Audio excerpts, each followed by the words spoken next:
Welcome everybody.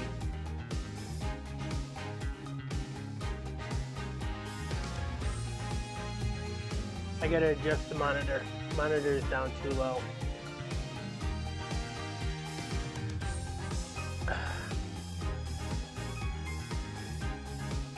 Andy sets the monitor down too low and all I see is a bunch of white on the screen, which hurts my eyes.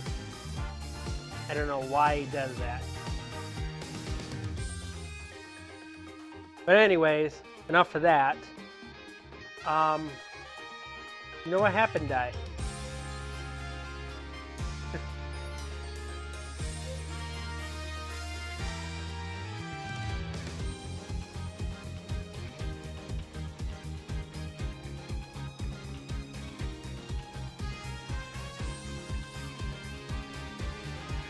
There was a lot of things that you probably couldn't remember that happened in last week's stream.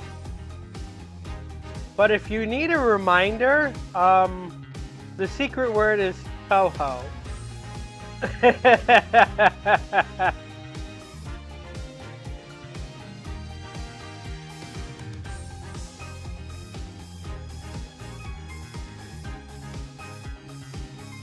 Yes, the yokai, or yes, yokai, but in this one is they actually spell it without the U. I think,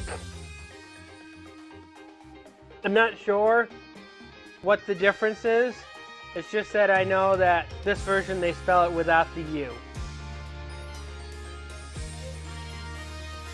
I don't know if it was meant to be pronounced as yukai or yokai, but we're without the U in this version. I think my camera is awesome. There, that looks better. But yes, we had a lot of yokai. Which, the alderman was murdered, supposedly by a yokai.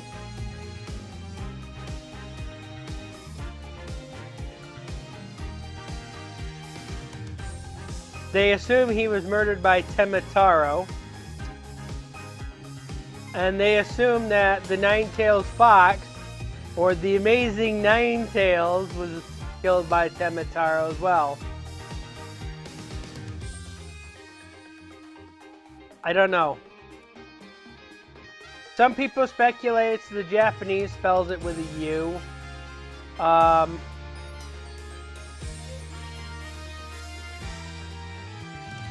I'm pretty sure there is.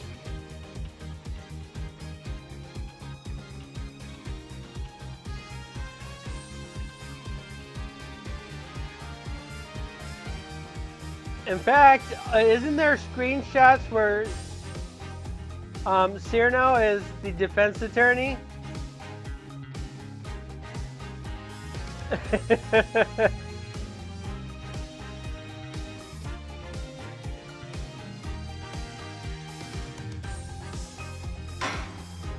We're going to meet a new character in this stream. You ready, Di?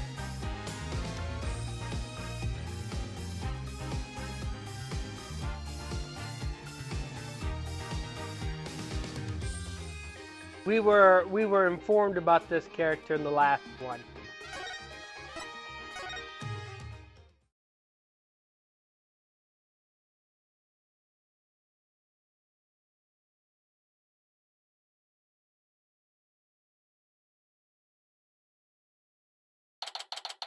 April 18th, 9:15 a.m. District Court.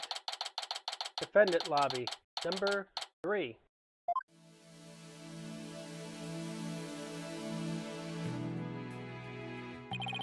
You okay, Athena? You've been really antsy ever since we got here. Just excited. This is my first real court case after all. Yeah, a real ball of excitement she is. I know just what she needs. Athena!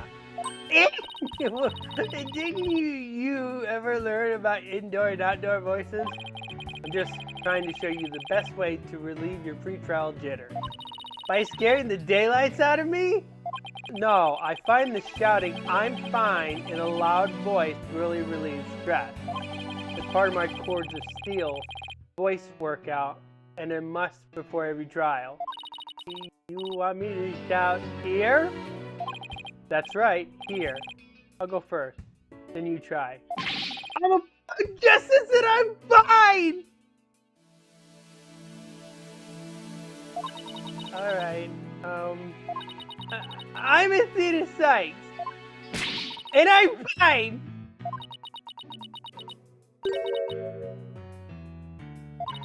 I think that actually worked. I thought it might help. Always works for me. An old friend of mine from junior high and I say it all the time.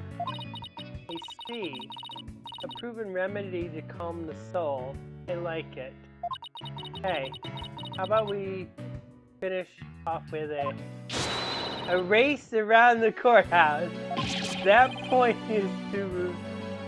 point is to relieve stress, not get totally exhausted. What's with all the racket, you two? Ah, Mr. Wright. Just a little voice workout. Hey, what's with the suit? Oh, this? I was thinking about getting my attorney's badge back, that's all. That's all? That's huge news. But why now? I have a feeling I'll be needing it in the courtroom again sometime. Hey, Phoenix. So if you're confused right now, Di, remember the last trial took place after this one. So currently Phoenix is still working on getting his badge back.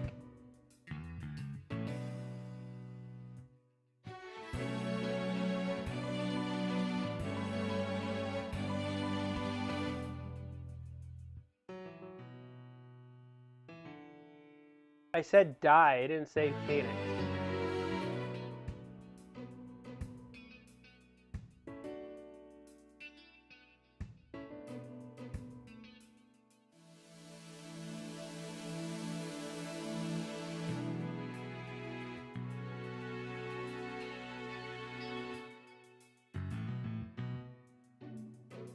Are you causing trouble again?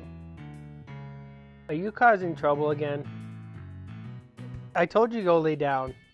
Find a place to lay down. Yes, I'm talking to the cat.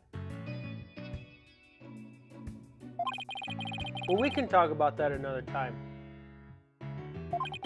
No fair. Inquiring minds want to know.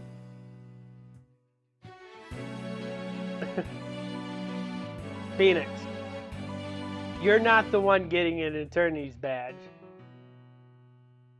Phoenix Wright is the one getting an attorney's badge. He looks a lot better than his hobo look, doesn't he, Di?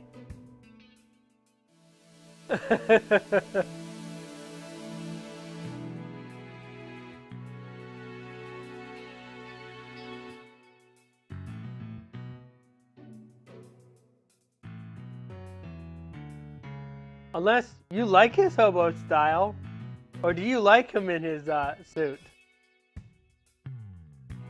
He looks a bit younger without the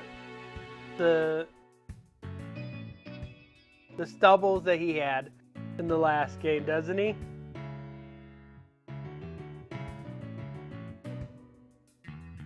So he looks older than what he does from the trilogy.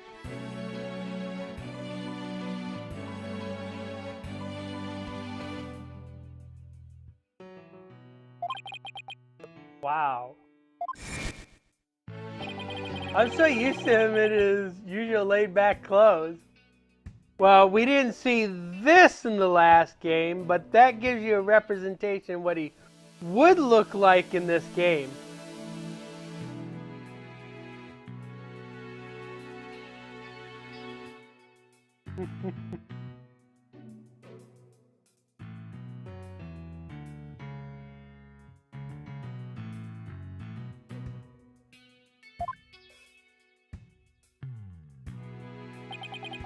That suit makes him look like $1 million.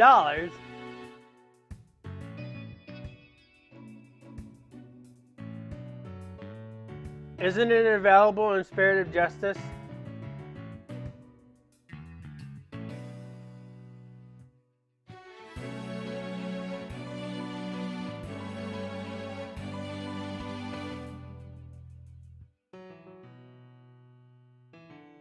Well, there are different costumes that you can actually use in this game, but I chose to do the default. Because there is one where Athena wears the Trabian clothes.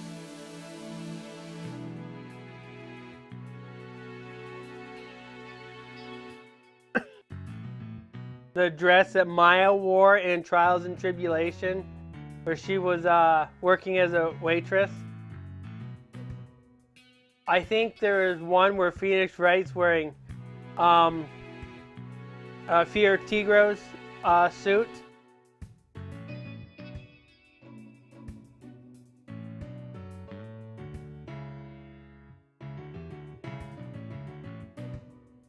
So there are some choices that you can go with that. By the way, have you heard about the prosecutor signed to this case? Oh, there's also another costume Athena wears where it's schoolgirl clothes. So you're in a schoolgirl outfit, you can dress Athena in a schoolgirl outfit. Yeah, he's serving time, but before that, he was a prosecutor. He also uses psychology? That's right. I've heard the rumors about he was back before his conviction. Using the power of suggestion, he could make even the most stalwart defendants confess. Psychology in the courtroom. Been hearing a lot about that lately. So he must be a pretty scary guy considering he's a prison inmate and all. So they say. They also say he'll cut you down if you talk too much. So he's also a samurai. Ah! I knew it was going to be bad news. It's probably just hyperbole. At least I hope for your sake. Wait, so is it true or not? Let's just say you should be concise and choose your words carefully. If you'd like to keep that head of yours attached to the rest of your body, that is. Yikes! Better tone down my cords of steel, too. So, are you all ready? It might be a good idea to check the court record again before stepping into the ring. Right, Mr. Wright. But I'm fine. I'll be watching from the gallery. Good luck. Thanks. Okay, let's do this! The odds of pulling this off are ridiculously low, but that's nothing new. Believe in our client. See the truth? That's all we can do. Hang in there, Mayor Tenma. Here comes justice.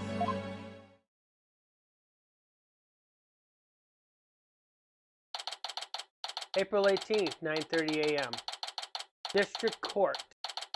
Courtroom number 4.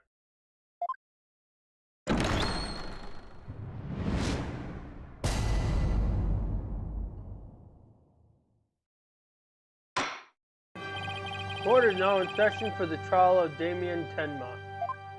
Apollo Justice Defense Team Leader is ready, Your Honor. I know that big, booming voice anywhere. As chipper as ever, eh, Mr. Justice? But who's the young lady next to you?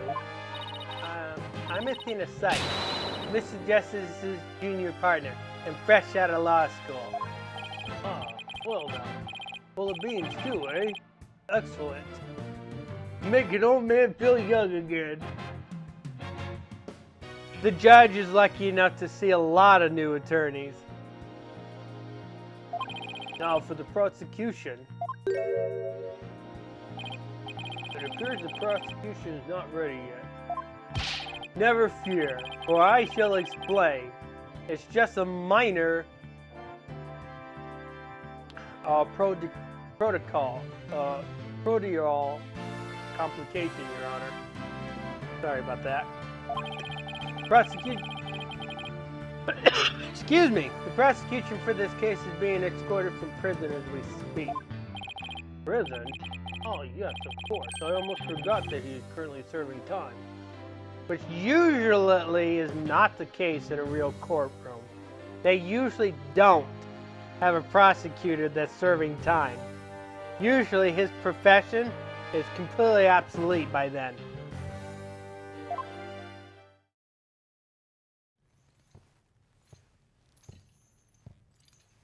Yup, Prosecutor Blackwell's an inmate.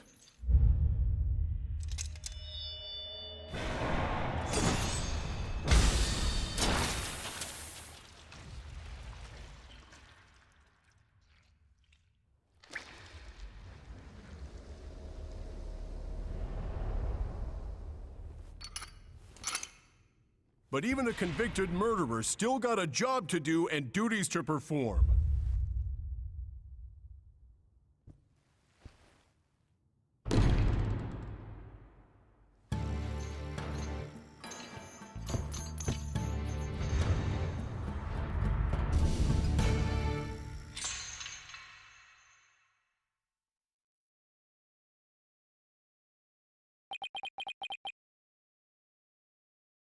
So, if you've seen the thumbnail die, he's the third one that shows up on the thumbnail.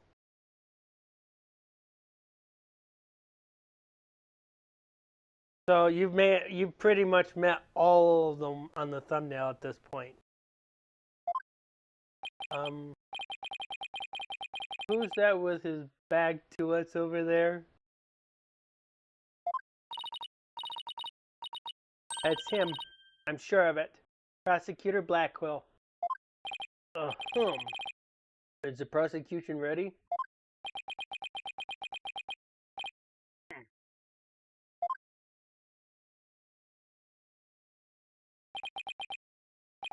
Enough jabbering. Get on with it already. Of course, forgive me. Why are all the people related to this case so scary? Very well, Prosecutor Blackwell. Your opening statement, if you please. What's the matter? Must we continue to fritter away time like this? It is all right. There, in the indictment, an opening statement would be pointless. Pointless? Well, looks like the cat, or in this case, the prosecutor, has the judge's tongue. But we need an opening statement as an overview of the case at hand. Well then, your boldness? If it's so very important, why don't you do the honors? That line was changed. In the original one, he was a bit more forceful.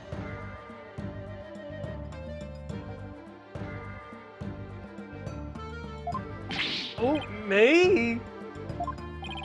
There's a term for people who whine and fuss about how they need silly, useless things.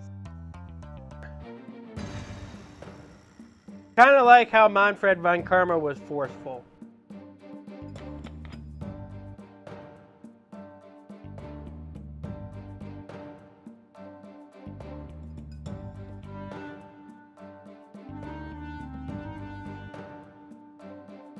Though he still carries the same characteristic as his 3DS counterpart, I think that line is better than the one that they had in the 3DS. And then decide they no longer want them once it's theirs. A selfish old fool. Wait, was that the prosecutor's opening statement? Old daughters, such as you, are a plague upon the young. I pity your poor grandchildren. Or is it great-grandchildren? Well, he does look like he's in his 80s, so he might have great-grandchildren.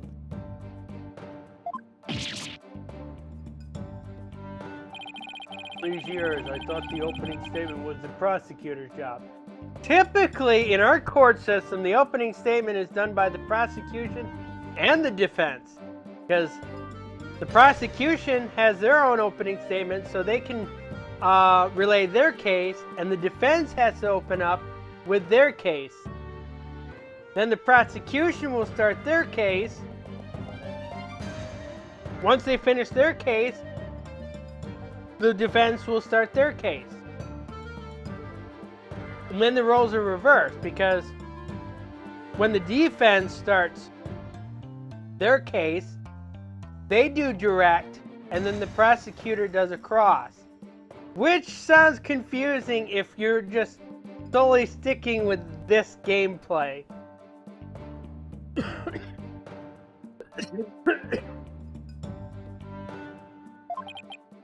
But I suppose I could give it a try. Might be a nice change of pace. What? He actually fell for that? That must have been the power of suggestion Mr. Wright was talking about. Uh-huh. The opening statement, huh? Let's see here. The victim was one, Rex Kuby, alderman of Nine Tails Vale, and the defendant Damien Tenma, mayor of Tenma Town, accused of his murder. And why, pray tell, was the mayor arrested? His prints were on the murder weapon.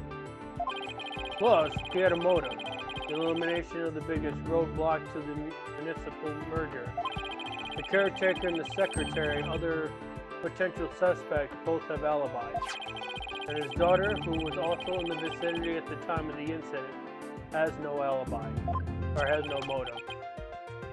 So, in a nutshell, I have to say the charges against the defendant are incontrovertible. Bravo, your boldness. Your years of experience shine bright like your head. Oh ho ho. Flattery will get you everywhere. He's playing Simon Says as the judge. Moving right along now, let's hear from our first witness for today, Detective Fulbright. Witness, please state your name and occupation. I am the detective assigned to this case. Bobby Fulbright. Oh, and I'll also be keeping tabs on old Blackwell here. Also heard he would provide protection if it ever came to that. Would seem that I have been sorely underestimated. Wait, who's protecting who from what?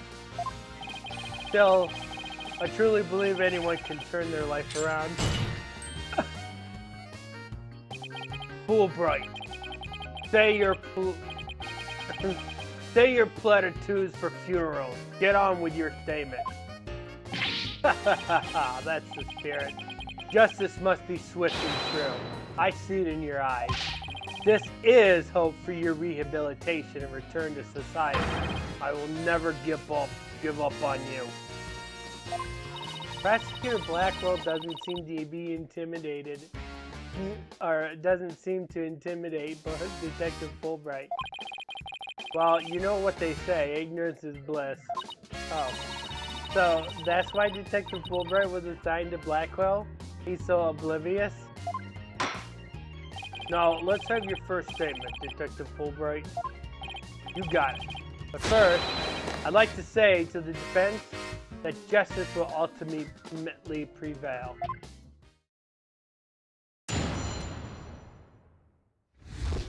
About the murder. Alderman Karubi was murdered with a spear that had been on the wall. The fingerprints of the defendant, Damien Tenma, were found on the murder weapon. At the time, Alderman Karubi was asleep from a drug he unwillingly ingested. Mayor Tenma attacked his helpless victim, impaling him like a human shish kebab. But the sudden pain jolted the victim awake, and he grabbed the statue and struck back. Alderman Karubi had been slipped some kind of sleeping Sleep-inducing drug? That's right. The accused was scared because the alderman was a former pro wrestler. So, I find something wrong with this statement. Do you already see it, Di?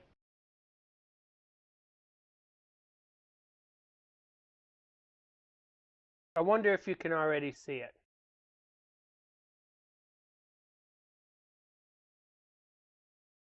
So he slipped him a drug to make sure he'd be out cold and defenseless. Here's the autopsy report to prove it.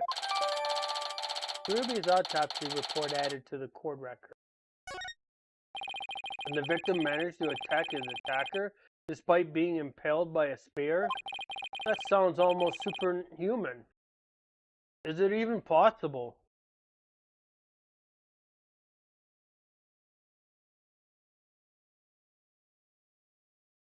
Hello? I'm going to avoid saying your name for reasons.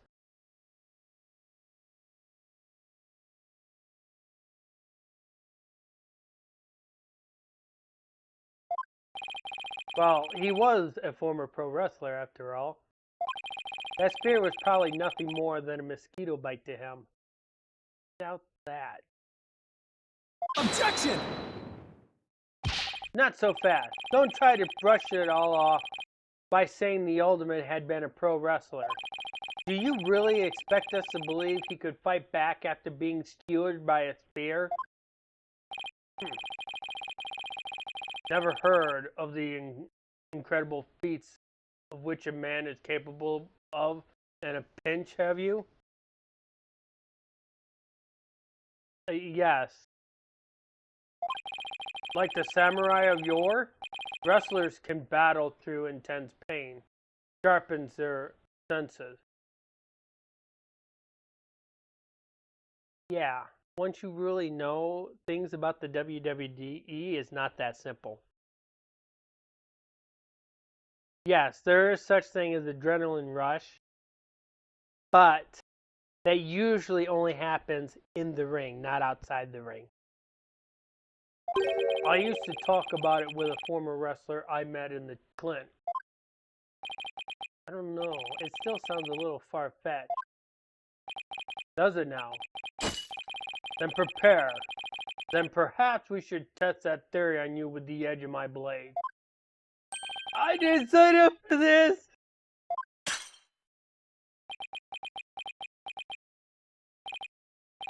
And so your life is spared. For now. I think he realized he had shackles on him.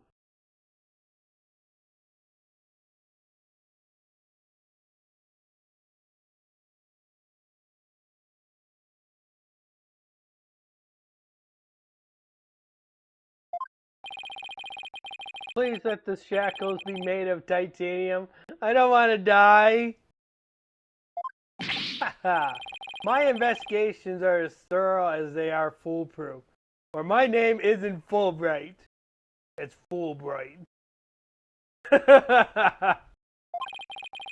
Vowed to resign immediately if I ever made a false arrest. The accused prints were on the weapon, and he's the one person without an alibi. Quite decisive evidence. Wouldn't you agree, Your Boldness? The defense is sounding guiltier by the minute. As the judge leaned toward the guilty verdict, the trial's just barely begun. What's more, a curious rumor about the accused is making the rounds. They say he seeks the merger for the purpose of freeing Ken Mataro from his imprisonment. Truth be told, I can think of no real reason to show interest in that backwards barge. Perhaps he's a complete nutter and really does seek to release an imaginary demon. Either way, he is raving mad and more than capable of murdering the alderman. Mayor is a strange one. I heard he wanted blood drive.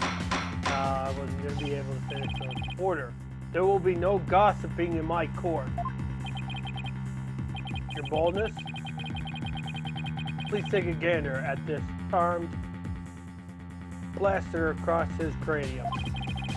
Here, they're meant to keep him safe from possession by the demon Timitaro. Then again,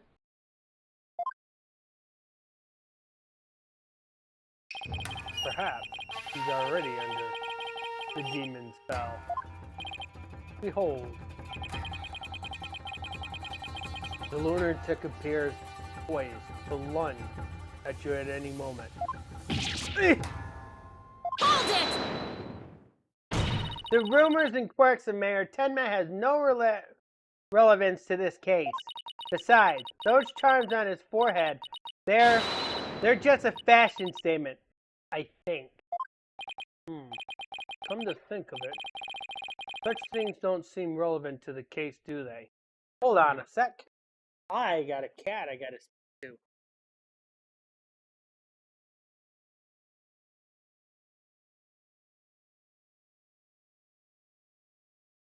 You're lucky.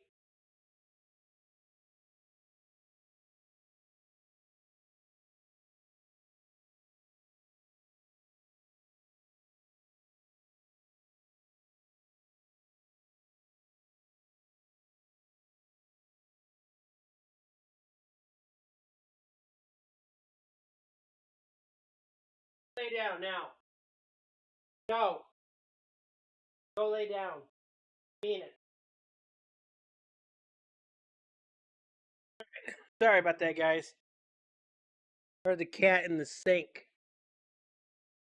Cat doesn't belong in my sink.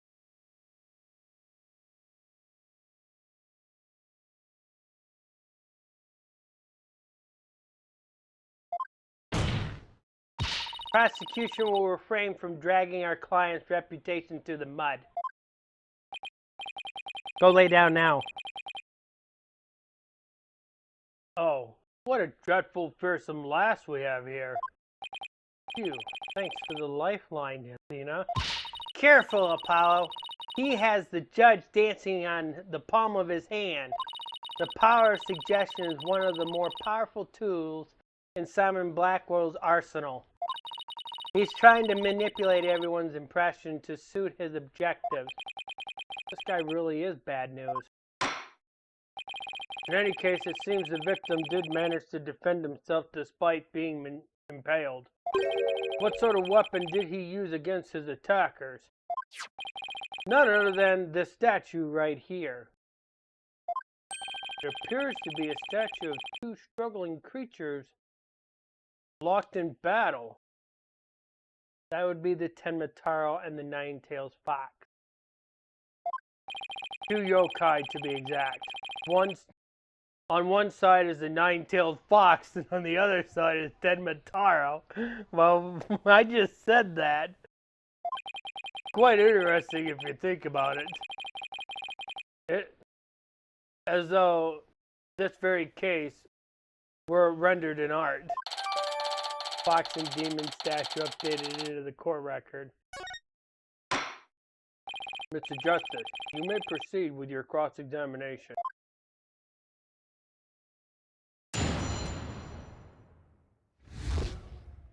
Just noticed that the audio on this is slightly delayed.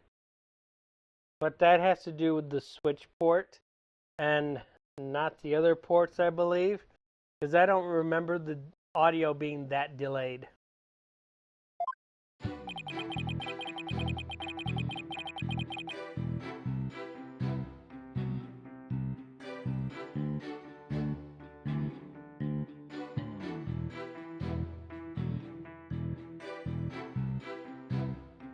Hold it! So those weapons on the wall of the Fox chamber, I presume those are real? Don't you think keeping real weapons around like that is rather dangerous? No matter what he collected, the Ultimate insisted it be the real deal. For instance, he had a real demon's club in his possession. Apparently, one of his ancestors claimed it after defeating a demon in battle. What? That's gotta be an old wives' tale. The Ultimate had pure, unalterated justice flowing in his veins. Whatever he did it right. And we've lost a real champion of justice in his death! Nothing but claptrap and boulder dash, if you ask me. Claptrap is a Donkey Kong Country enemy. Now stop your bleeding and tell us about the weapon. Your wish is my command.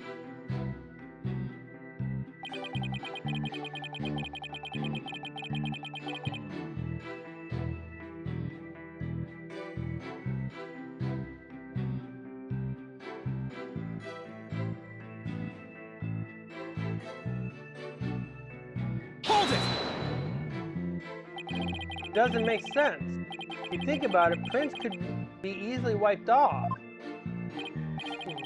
You have a point there.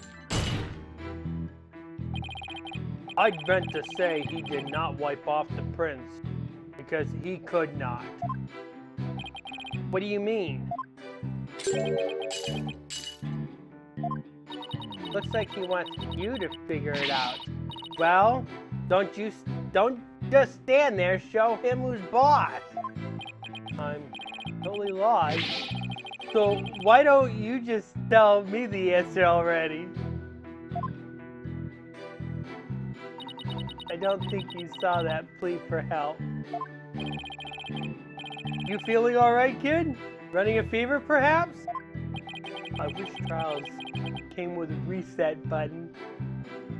This particular trial does have a reset button.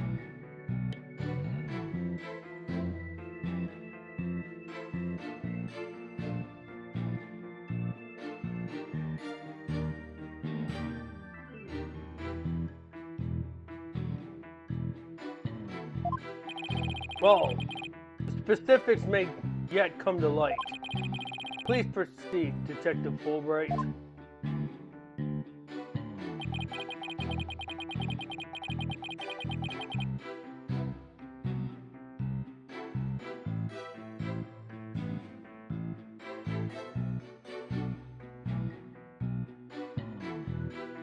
Hold it! Come to think of it, a coffee cup was found on the floor. Was the sedative in his coffee? Bingo. We found traces of a sleeping agent all over the inside of the cup. And that is why he was out cold. That is until he leapt to his feet upon being impaled by the mayor. What an awful way to wake up. A rather stimulating eye-opener, if you ask me. I, too, would have risen to attack or to die in battle in the samurai way. Paradise await fallen hero. But that hole in his stomach would make eating a challenge. Prosecutor Blackwell, please. That morbid joke of yours have no place in this court. Says the jester and detectives guy.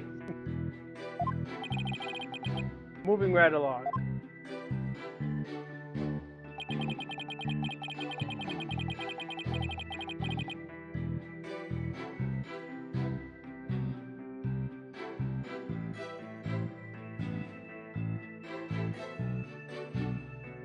Hold it! So the alderman was drugged because he was really strong? Did you see those rock-hard muscles of his? I'm surprised the spear even managed to pierce that armor like musculature.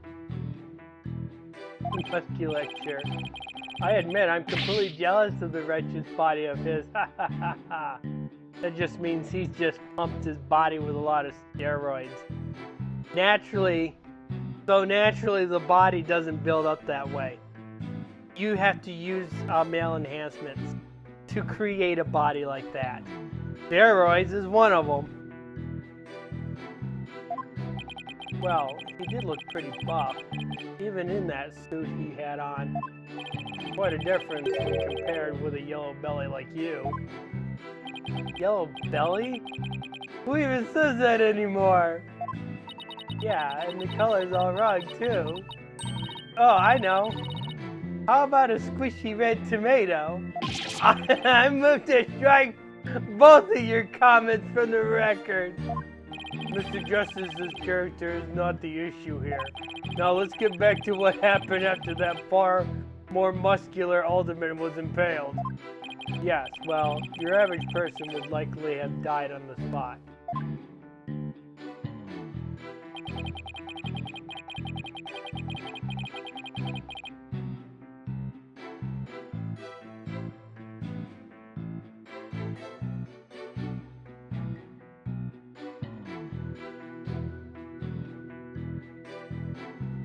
I'm pretty sure after this you probably want to read the autopsy report.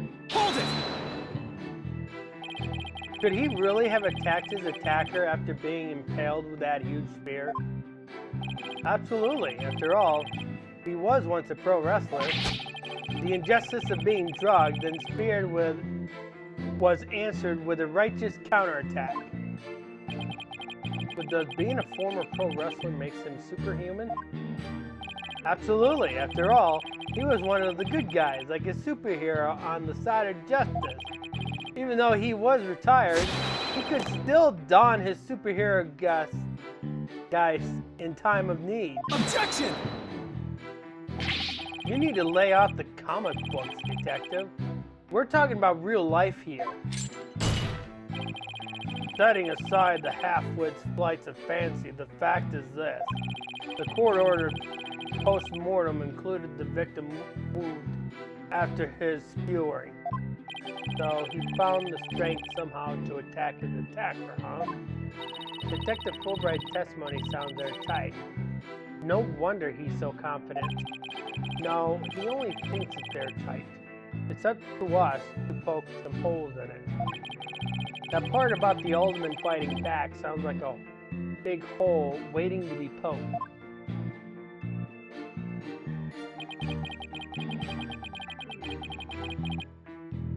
So, before we go into picking a statement, I want to look at the autopsy report.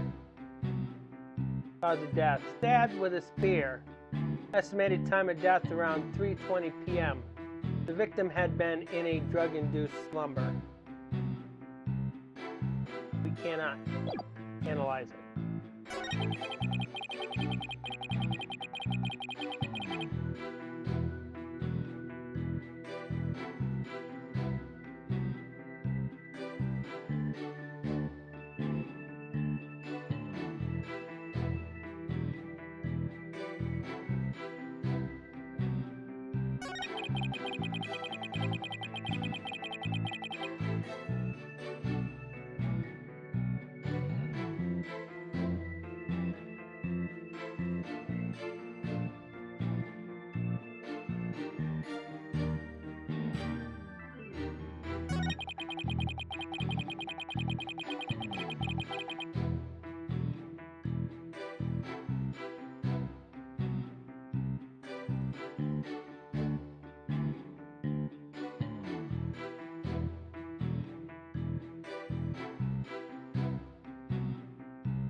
Well, we don't have evidence on this one. The autopsy report does say he was impaled by a spear. So we don't know if it was Mayor Tenma or somebody else. So part of this is already proven by the autopsy report. However, because Mayor Tenma's fingerprints are onto it, they assume he caused the murder.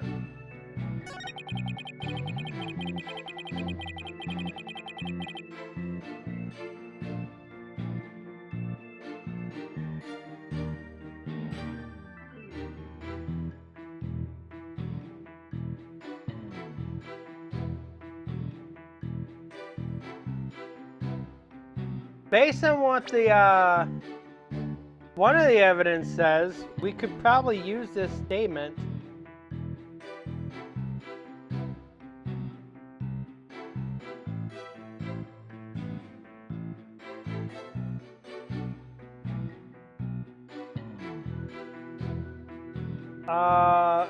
Well, we can't really use the statute. The statute isn't going to help us.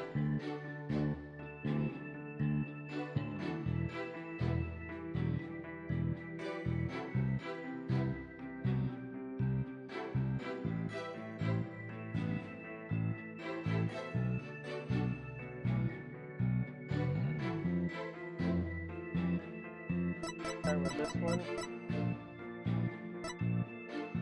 The fact that there's no prints onto it really doesn't help us either.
Based on what this autopsy report is saying, he was still drug induced when he died.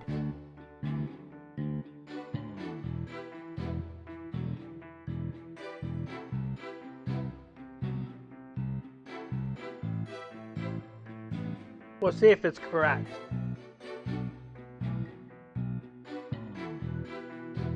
Objection!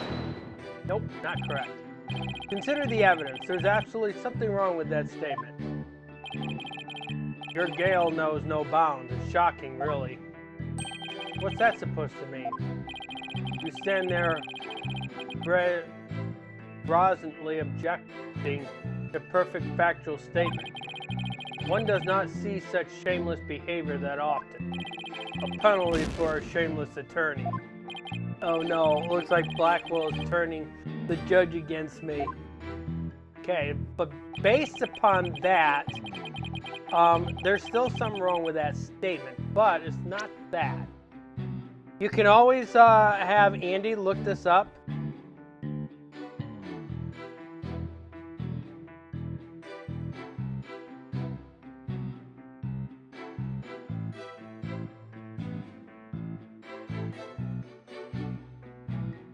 Because he can go and find the guide for this one.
Danny, Did he respond to you?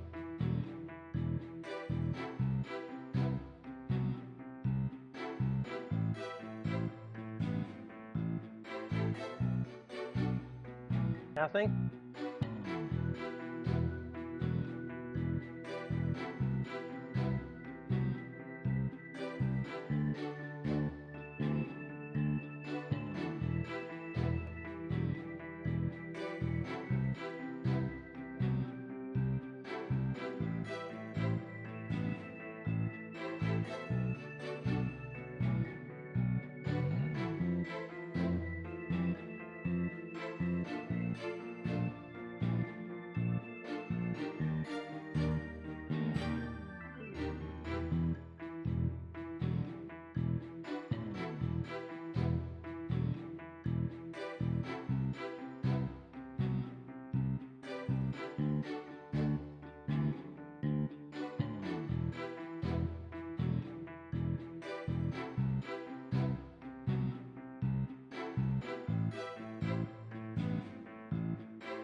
Keep on spamming him, he'll respond back.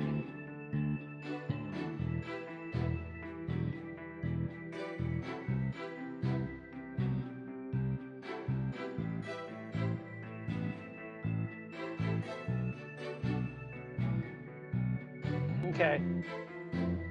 I would open it up on this PC, but I'm afraid that it might mess up the stream.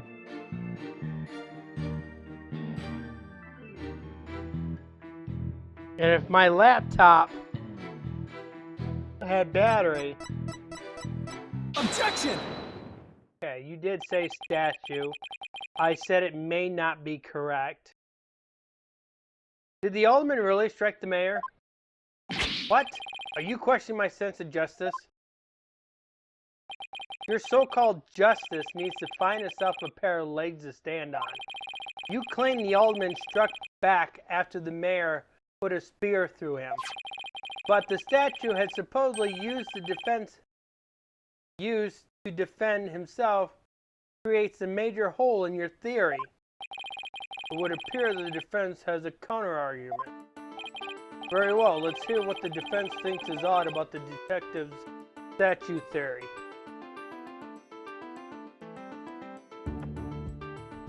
Well, the last one is not an option.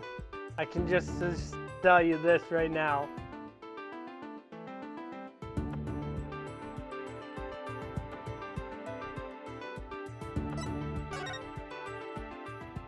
There are no fingerprints on this supposedly crucial piece of evidence. And if you look at the crime scene photo, you'll notice that the alderman isn't wearing gloves. Yes, I believe he is quite gloveless indeed. But here's the other kicker. Remember what that autopsy report said. Apparently he was still drug-induced when he died. So apparently he died in his sleep. But we also know one thing. The mayor was also drug-induced as well. So we need to come up with a new theory. If he touched that statue with his bare hands, he should have left some fingerprints. Detective Fulbright, you did take that into account during your investigation, didn't you? This can't be happening. Did I arrest the wrong man? You did it, Apollo. You knocked Detective Fulbright off his high horse. Should this detective be wearing socks? Well, it's just 1 point in our favor. Who do you suppose clubbed the mayor if it wasn't the alderman? Well, it wasn't the alderman. That means someone else must have clubbed the mayor. You mean there was a third party there in the Fox chamber? Exactly. And this could be the big break we've been looking for. There does seem to be a hole in the prosecution's argument. Prosecutor Blackwell, would you care to respond to the defense's assertion?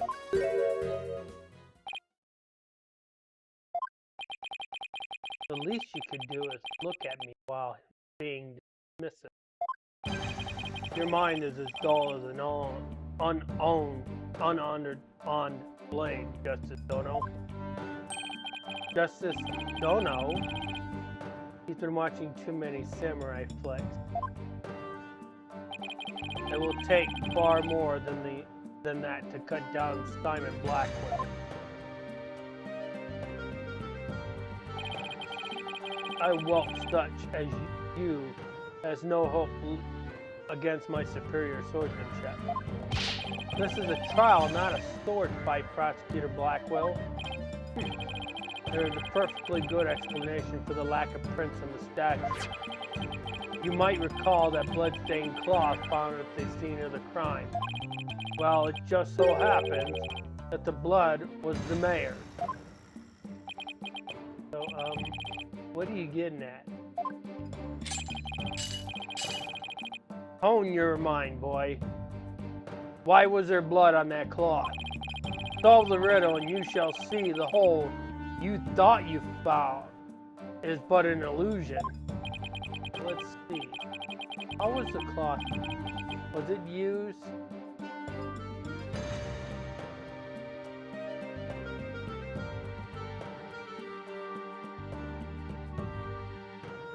Well, definitely it's not the first one.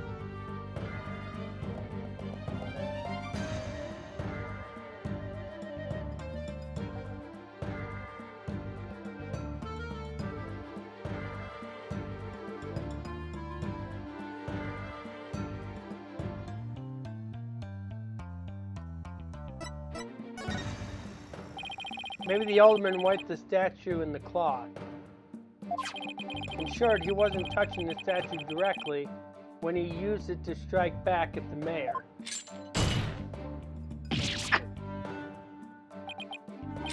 Precisely.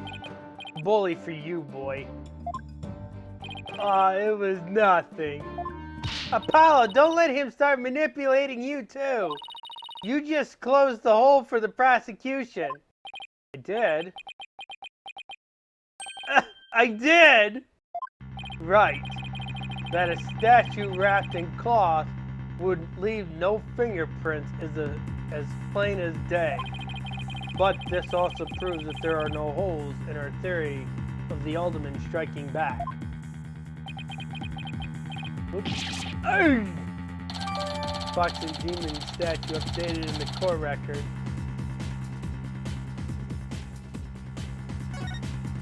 Now, do you see how dully your mind is? I'll make sure to sharpen it next time. A particularly frightening inmate once told me that. He always tenderly honed his blade before he went to work. Like the samurai of yore. Samurai? Sounds more like a homicidal maniac to me. Actually, he was working in the prison kitchen at the time. Wait, so the inmate was a murdering samurai prison chef? Interesting. He goes from using a blade to savage people to using a blade to savaging pig, beef, and chicken.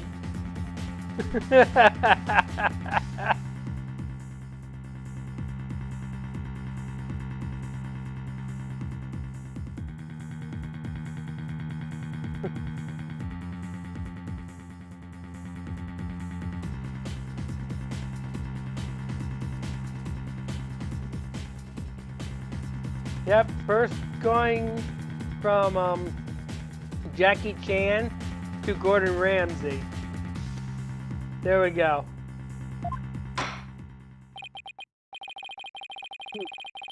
I It would seem that the victim and his killer were the only ones there after all. I was kind of attached to that hole. Now what? Follow? I just thought of something. If they didn't find anyone's fingerprints on that statue, who's to say someone other than the alderman didn't hit the mayor with it? Why didn't I think of that? Anybody could have not left prints on it. Then who, pray tell, struck the mayor with a statue? Please, illuminate us with your wisdom, young lady. There's only one answer. The real killer. Prove the existence of this real killer, then. What evidence have you? Oh, I'll give you evidence, all right. Athena, are you sure about this? To borrow your words, Apollo, I'm fine. Take a look at this. Black feathers and tracks, allegedly from a yokai, were found at the scene. I believe they're from the third party who struck the mayor with that statue. Is the defense actually suggesting some sort of monster killed the alderman? That's exactly what I'm suggesting. Uh-oh. Objection! No, Athena. You just lost what little credibility we had left. Ah! Sorry. Guess I got carried away. Mr. Justice, we've no time to deal with objections between members of the defense. Sorry, Your Honor. It's just, this kid's still, well, a kid. Ouch. You meanie, I'm reporting this to Mr. Wright. So, is this court to believe the feathers and tracks are from a yokai, as you put it? No, Your Honor. I believe they are a fabrication. The real killer wants us to believe some sort of monster murdered the alderman. Interesting. And why do you suppose the killer would do that? Why indeed? Mr. Justice, you seem as new as this as your partner is. Ouch! This I'm not reporting to Wright. Boy, Fulbright, explain to his baldness what these brats are missing. You know, the who and why behind those feathers and tracks. What? You mean you can explain all that? Our investigation prowess is without equal. I'm starting to think I chose the wrong profession. Very well. Let's hear about these so-called yokai feathers and tracks.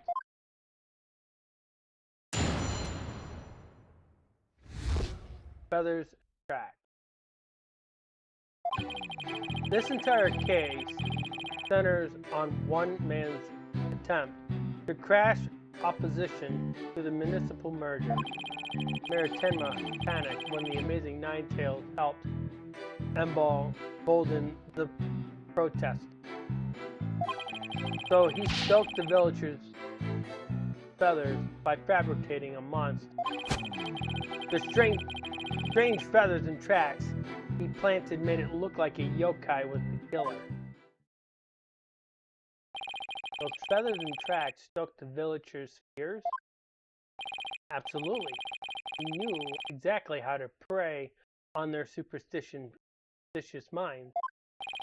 Those feathers only gave weight to the idea that the alderman was slain by Elvis Presley. I mean, by a demon.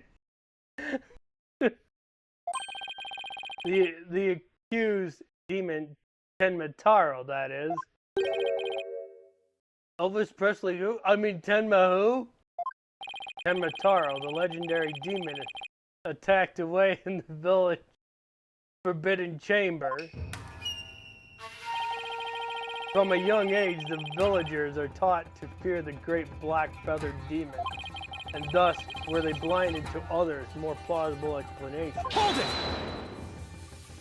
Hold on for a second. Before we start letting our imaginations run wild, isn't there someone else that could be considered a suspect? Mr. Justice, please explain yourself. On the day of the incident, there was a special event held at the Kruby Manor. As part of this event, there was someone dressed in the likeness of Tenma Taro. Obviously, this person is a much more likely suspect than any legendary demon. Objection! Dullard, you are playing right into the killer's mind game. What? Listen here. The feathers and tracks were merely red herring. The villagers believe the murder to be the work of the real Tenma Taro. However, the police believes that the person in the Tenma Taro suit is the killer. Ah! The defendant sought to sow this confusion in order to deflect blame away from himself. However, he was knocked unconscious by the alderman, and thus our mentally deficient mayor was caught red-handed at the scene of the crime. Objection! Do you honestly believe Mayor Tenma would do something so stupid? Objection! The evidence speaks for itself. Fulbright. Oh, Pleshy. Right, it was the mayor's last-ditch effort to stop the opposition before things got crazy. The Amazing Nine-Tails was fueling both the yokai craze and the anti-merger movement. Plus, he's one of the better-known masked wrestlers, the hometown favorite. That's why the mayor panicked and set out on the path of injustice. But do the people of Nine-Tails Vale really believe a yokai is behind the crime? Yokai sightings are an everyday event there, so I wouldn't be surprised if they did. Must say, a crime that preys upon the innocent and impressionable minds. Just so, a particular silver-tongued inmate once said the following words for me. The innocent of heart are the easiest prey. You don't say. Was this inmate a con artist? No. He was framed for the murder of his beloved. I actually felt sorry for the poor chap. Wait, so he wasn't the predator? But rather the prey? Yes, well. Now then, the defense may proceed with their cross-examination.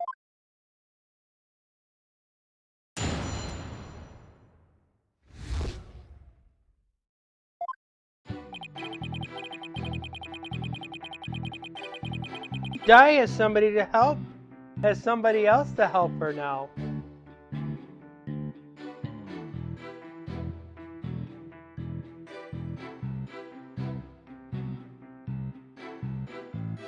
Hold it! Detective Fulbright, is the anti-merger movement really that strong? Oh, absolutely. They parade around in yokai costume shouting down with Mayor Tenma. And just the other day, they stormed Tenma City Hall, claiming it was a den of vipers. When the accused showed his face, the angry mob scattered like leaves upon an autumn wind. You see, lowly yokai are no match for Tenma Taro and the Dark Lord of their kind. Wait, are the villagers scared of Mayor Tenma or Tenma Taro? I'm confused. I think he means Mayor Tenma. It's easy to get the wrong impression about the guy. Yes, we're in a new game. Unless you were here for the first case where we had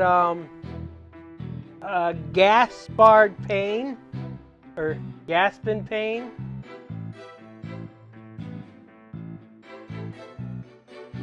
Yeah, this is Simon Blackwell. You'll be meeting him for the rest of the game. Detective Fulbright, why do you suppose the defendant who committed such an act?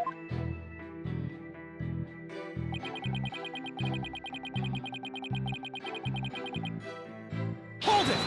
Whoops. I'm assuming Di would have wanted that anyway. The Amazing Nine-Tails. No one knows his true identity, right? That's right. And he was a lone wolf.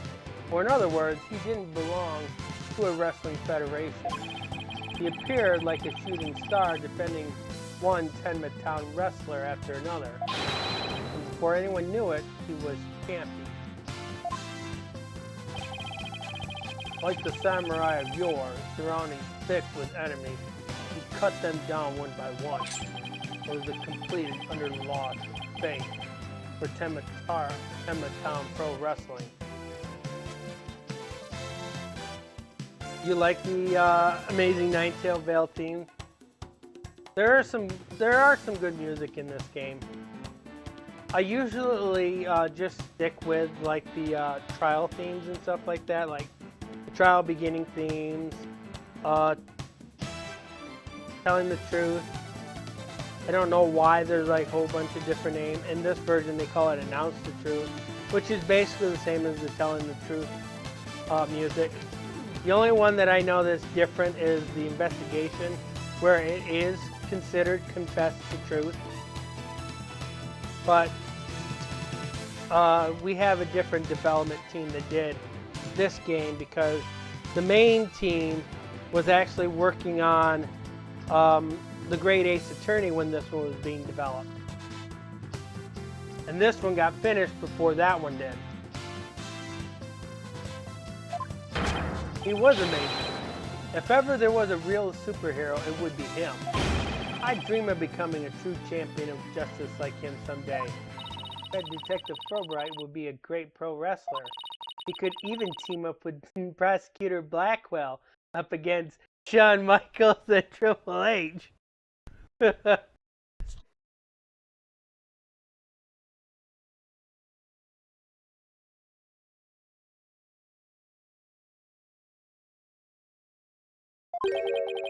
police detective and a prisoner in chains. No, there's a yokai called the Nine-Tailed Fox. Which is actually a reference.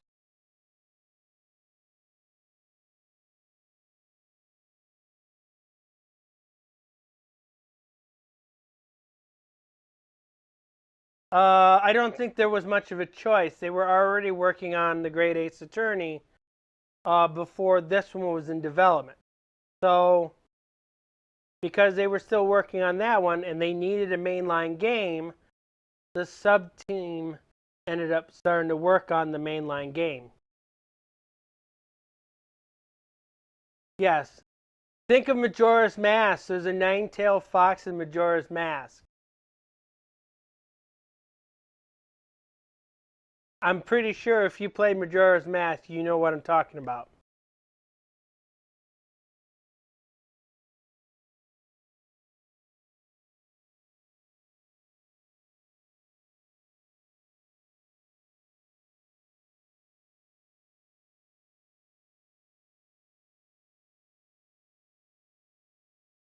No problem. Yeah.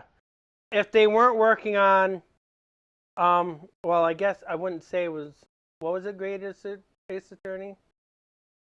It's either Great, I think it was the Wright Ace Attorney. Because I think the crossover, Professor Layton, Phoenix Wright was after.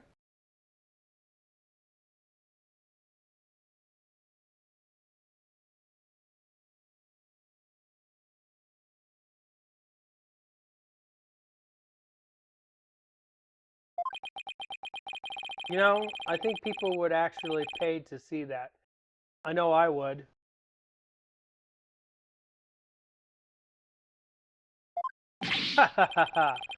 So you do understand the greatness that is the amazing Nine Tails.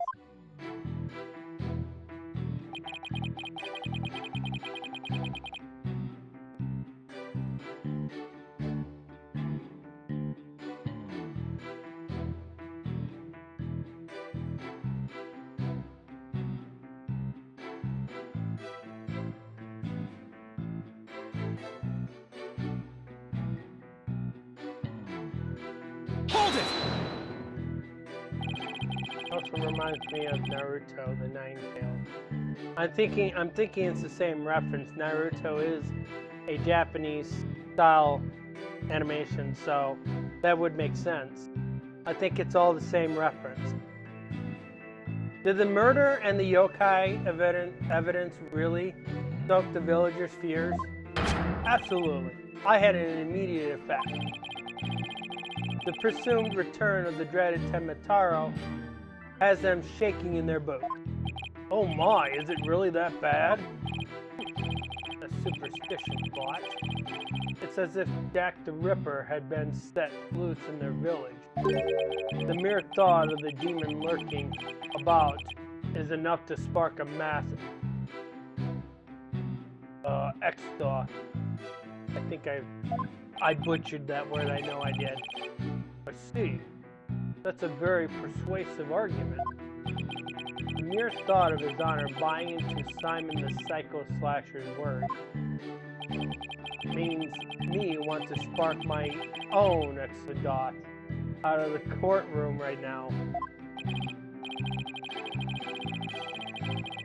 So you see, there can be only one reason why anyone would plant those feathers in tracks.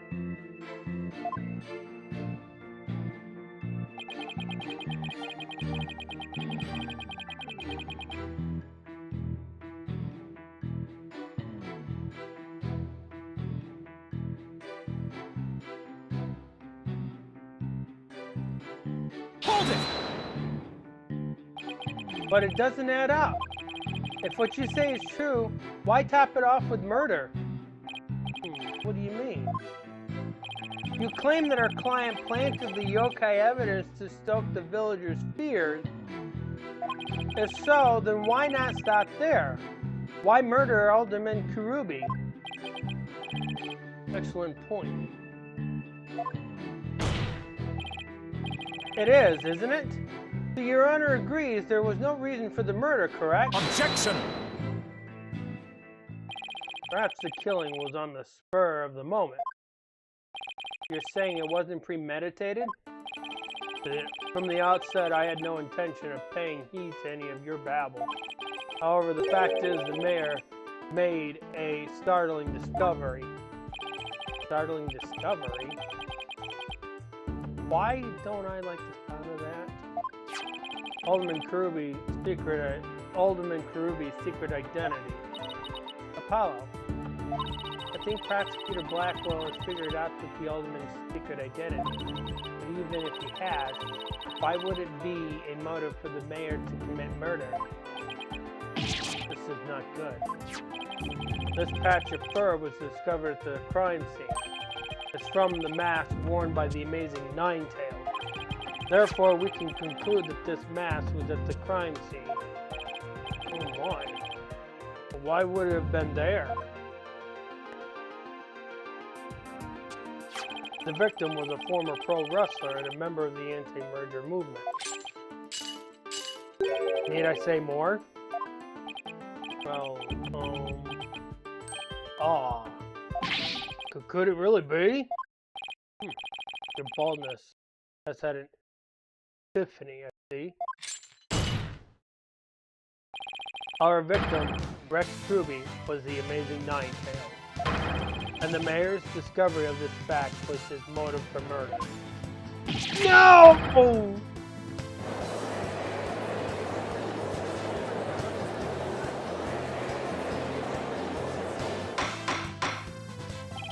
Order! Order! What a shocking development. A motive clearer than crystal clear. What do we do now, Apollo? I didn't think they'd tied the Alderman's secret identity to the mayor's motive for murder. At last, we've reached my real point. Why did the Alderman have to forge a secret identity? Does it not pique your interest, your boldness? I admit it does. It is odd that he had to create this other persona, just to secretly participate in the anti-merger movement. Very obtuse of you, your boldness. Right. Now take a look at this. Blackmail letter. If you value your dearest life, you will merge Ninetail's veil with Tenma Town. Do you not Do not tell anyone about this threat. If you do, consider your dearest as good as dead.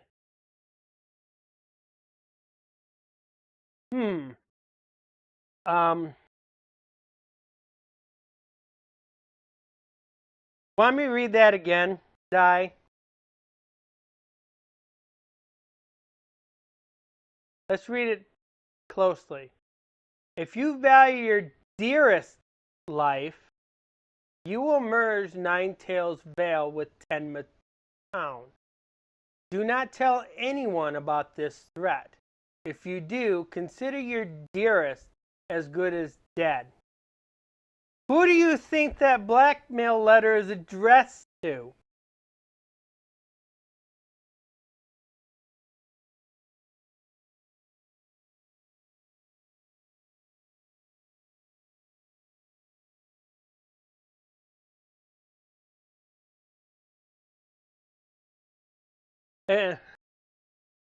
Yes, the mayor.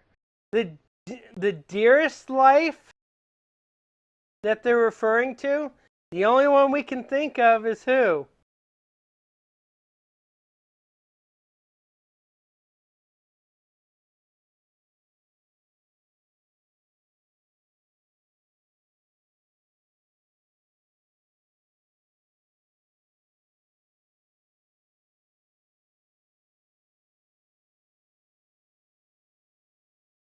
You're right. If you value your dearest's life, you will merge Ninetail's veil with Tenma Town. This blackmail letter was found in Alderman Kruby's pocket. What? At present, the Alderman's wife is in the hospital.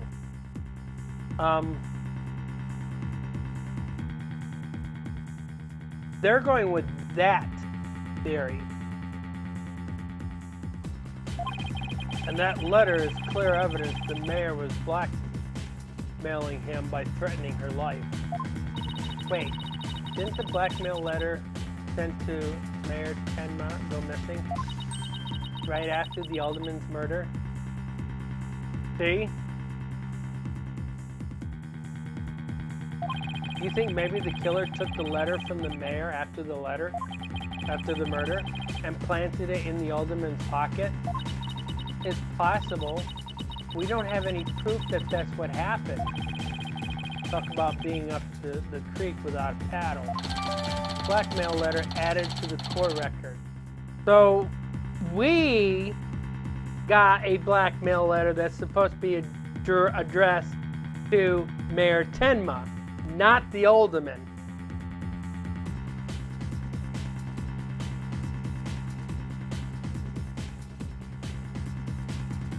Oh, everybody's got their disparate look.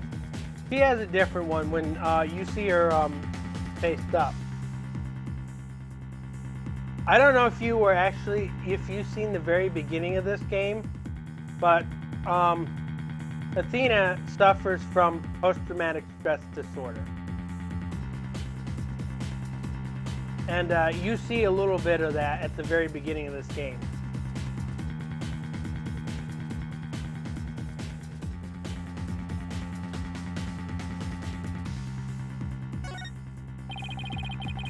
Mayor Tenma would have made a clean getaway if he had just left after planting the yokai thing. But he was knocked out cold by his sudden decision to kill the amazing Ninetail. So it was the amazing Ninetail's counterattack that brought the entire crime to light. Wait a sec. Fulbright's claiming that the mayor killed the alderman after planting yokai evidence. And that the mayor was knocked out cold immediately after that. Detective Fulbright, please add your previous statement to your testimony. Mayor Tenma killed the sleeping alderman after planting the feathers in draft.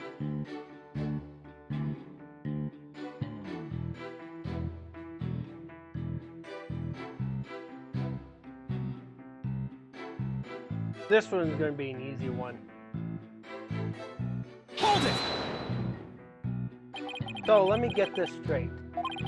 You believe the mayor planted the yokai evidence before the murder, not after? Absolutely. And then he was knocked out cold by the alderman's last punch. He wouldn't have a chance to plant the evidence after that. It's not right here. Hard to believe that a stiff, humorless man like the mayor could be behind such a stunt. We have to do something, Apollo, before they pin it all on the mayor. Then we're going to need to prove that Mayor Tenma didn't plant that yokai stuff. How are we supposed to do that?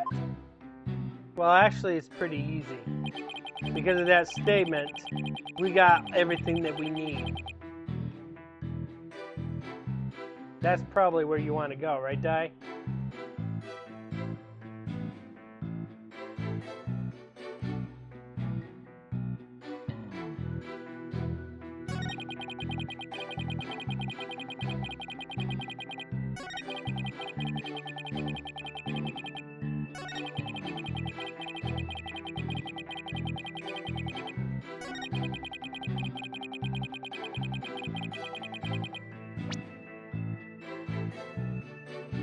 And there's only one piece of evidence that we'll be able to use for this.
Crime scene photo?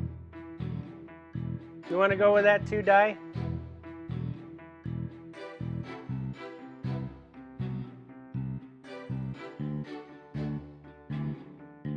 Objection!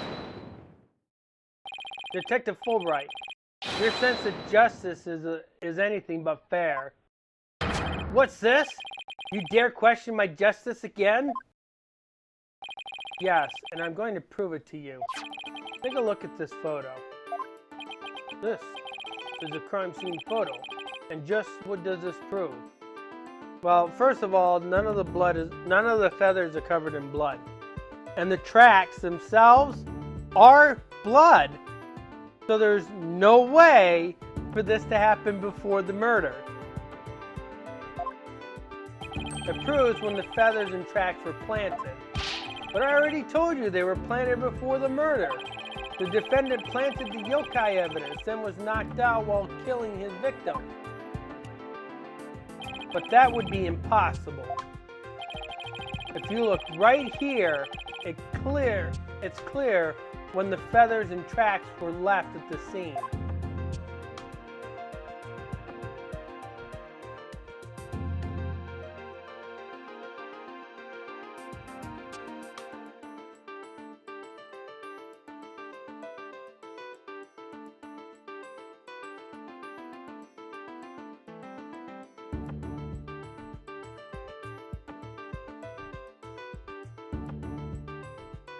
I think it's going to probably be easier if we show the feathers. Feathers are laying on top of the blood. If this was happened before the murder, these feathers would be covered in blood.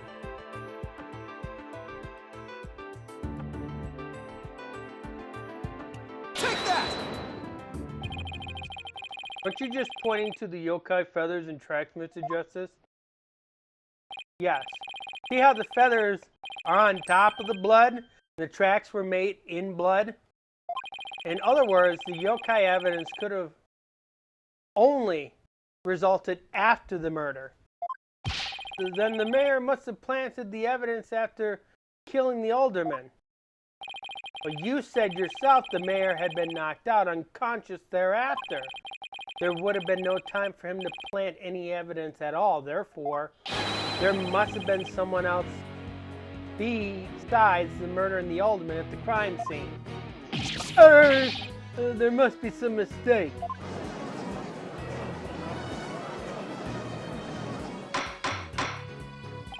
Order! Order!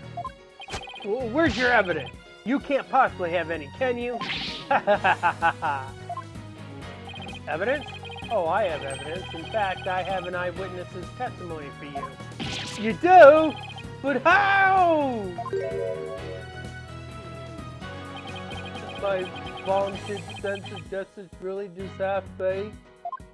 He's taking this really hard. Mr. Justice, what is this testimony regarding a third party that you claim to have? I have it right here, Your Honor. It's a sworn testimony of Mr. Tenma's daughter. The witness, Jinxie Tenma, saw a yokai in the hallway after stumbling upon the scene. It was the demon Tenmataro. He's the source of those feathers and tracks.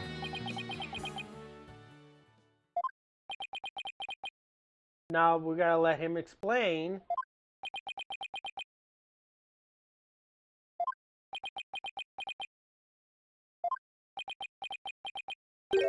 Will somebody please say something? The defense will explain to the court exactly what he means.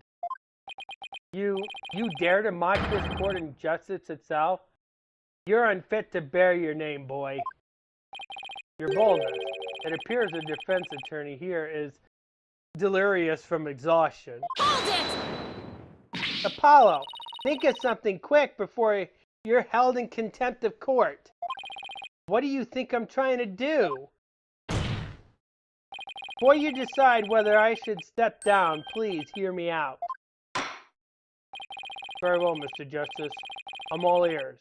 But you had better explain yourself well. What was this yokai you were talking about? It's all in this statement here. Jinxie Tenma asserted that she saw Tenmataro. After she discovered this crime scene and called the police,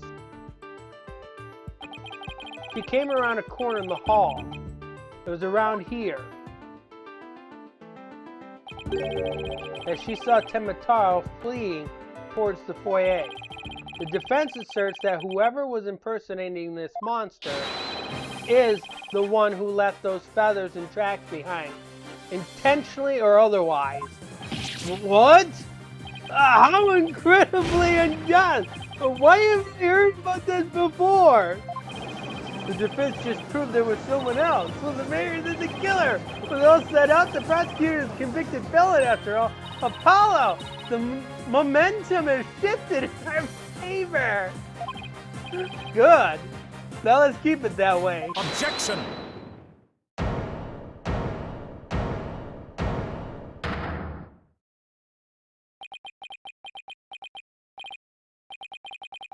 Little do you realize that though you are in the midst of a fray, your sword is broken. My sword? I didn't know I had one to break. Are you implying there's a problem with my claim? Consider this. If that yokai impersonator had indeed fled towards the foyer, that fool and that fop would have seen him. Fool and fop? Oh, you mean Filch and LaBelle. Now that you mention it. Both Venus Filch and Florent LaBelle were in the foyer at the time.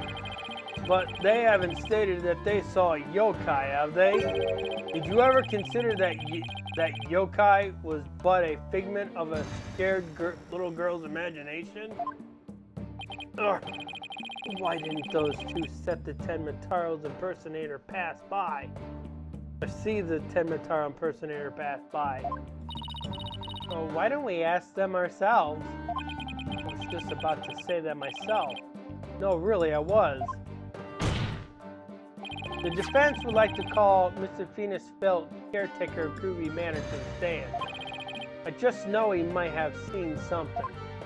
I suppose we can't ignore the fact that the little girl believes she saw a monster. I trust you have no objection to Mr. Justice's request, Prosecutor Blackwell. I understand that Mr. Filch is enjoying a nap out in the lobby. I knew that Tanuki was a rare find. But when we captured him, I didn't think he'd end up a witness. Do with him as you will. Did he just say captured? No, wait. I don't want to know. Very well then, bailiff. Please go wake Mr. Filch and escort him to the witness stand. Okay, we're going to have a Big Berry Circus moment. Are you ready, Di?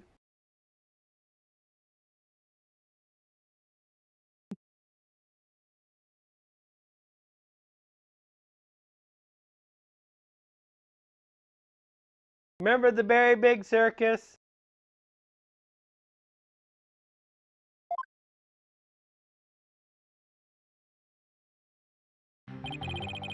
Will the witness state his name and occupation, please? My name is Phil. Phoenix Filch. Caretaker of Groovy Manor. Oh, and this is for you, Lord. Your Lordship. Just a little something I thought you might like. And we know who those belong to, don't we, Di?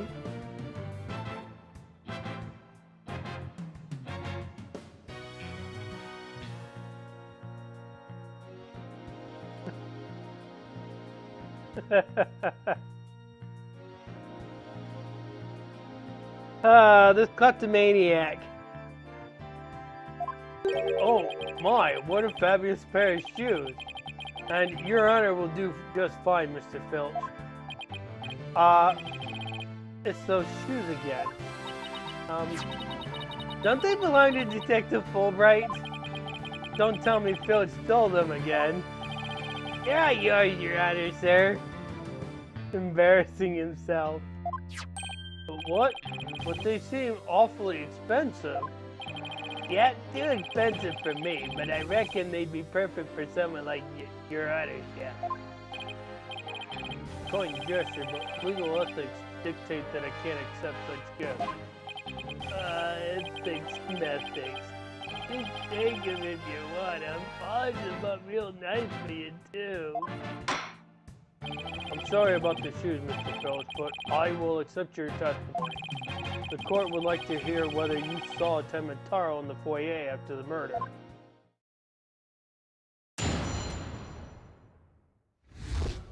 Starting the foyer. At the time of the murder, I was on guard duty in the foyer.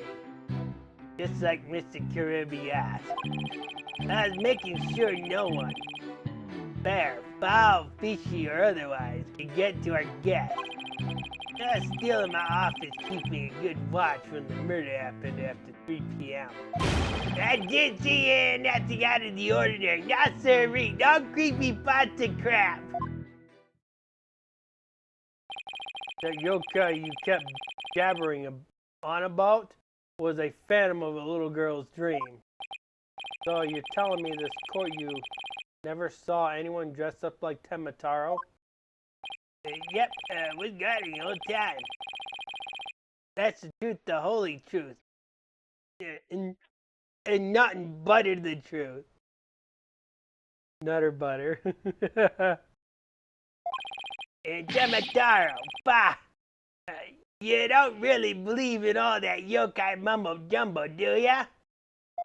I certainly don't. I don't believe the Slender Man.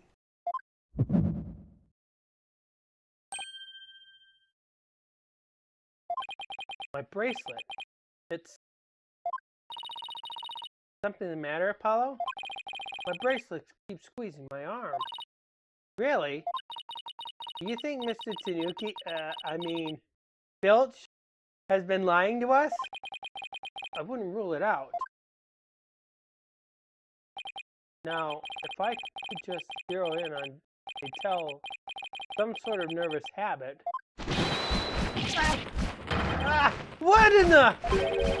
What's that hawk doing in here? Allow me to introduce my trusty cohort, Taka.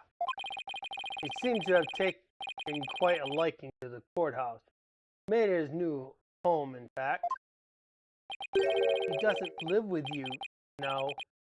In jail? Who's ever heard of Courthouse Bird? Taka simply loathes trickery and fraud. And that queer power of yours seems to have offended my dear bosom buzzard. This isn't some sort of trick or... Won't be able to squat like this. What the heck going on around here? Run for the hills! There are no pets or other animals allowed in the courtroom. Di, do you want to keep him?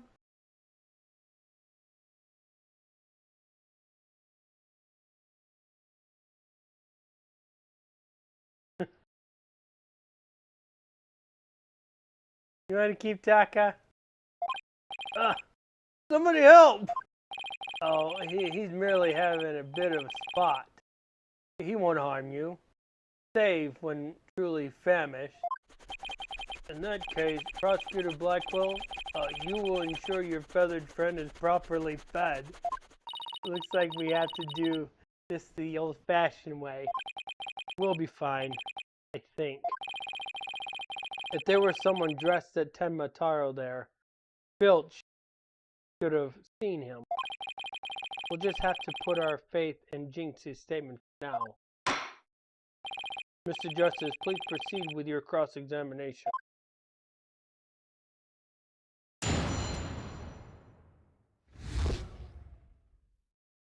Well, we're not going to use the bracelet this time.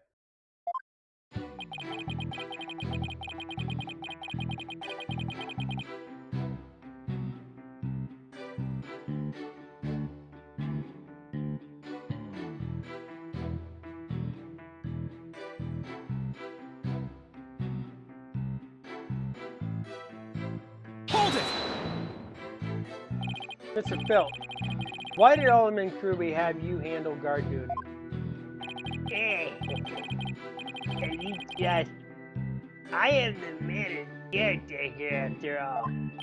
So you took said guard duty seriously? Let me tell you something about me. I'm James! Listen here, you little Tanuki. Get straight to the point and be quick about it. The court wishes to hear what you did or didn't see in the foyer and not else. Yes, right, sir. Right away, sir. Blackwell's got him completely under his thumb. Like I said, I was guarding the foyer entrance that day.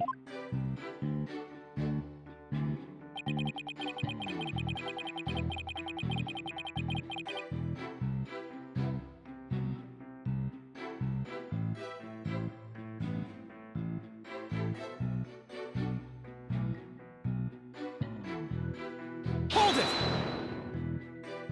So no one could get to him? Sounds like security was pretty tight. And that's because there's always lots of sneaking thieves around at festival time. The solution was to entrust the mayor's security to a thief? It's not even funny. Maybe it's a matter of stopping thieves by hiring one.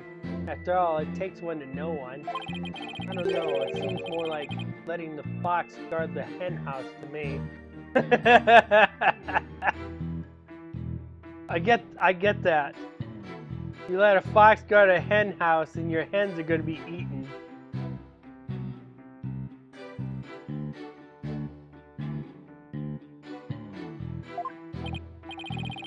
So the witness testifies that he took his guard duty seriously. Yes, sir, your honorship, sir.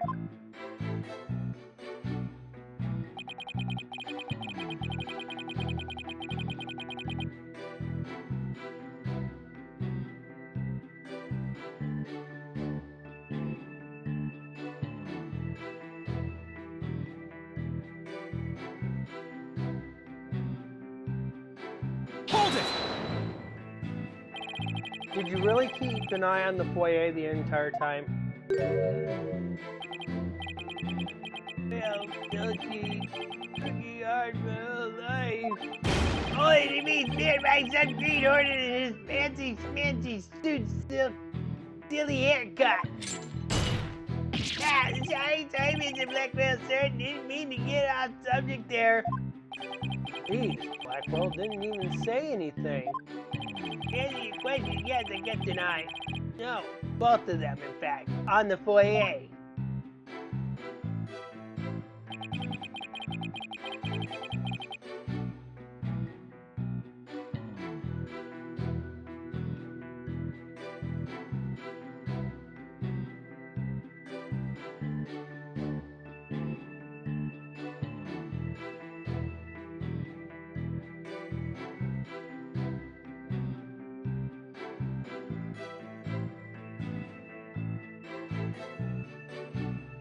Hold it!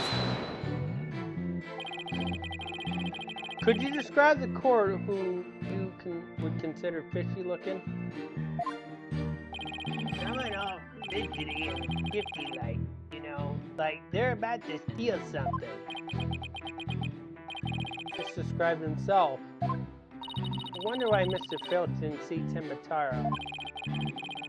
Maybe Jinxie only thinks she saw Timataro? Or maybe Mr. Filch is lying. And if he's lying, he might be able to spot a contradiction in his testimony. This one's going to be a tough one.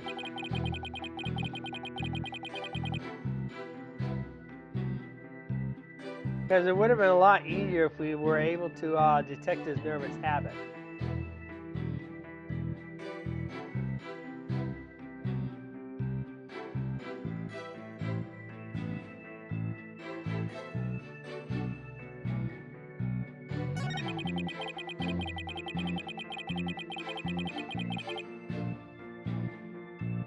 You'll probably have to ask Andy for help for this one.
The only one that we can actually determine time with is actually the autopsy report.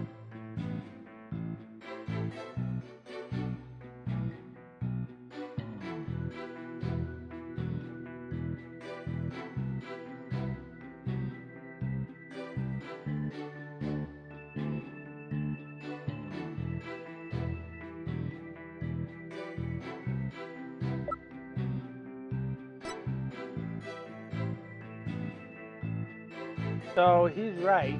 It did happen after 3 p.m. So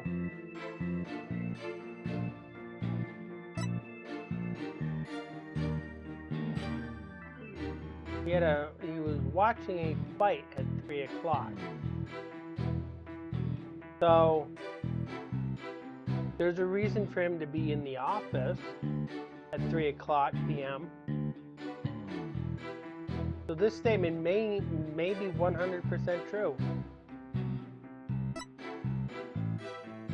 Yeah, but we can't use it on this statement because this would confirm that he was in the office. So there would be another If we're going to use this, we got to use it on a different statement.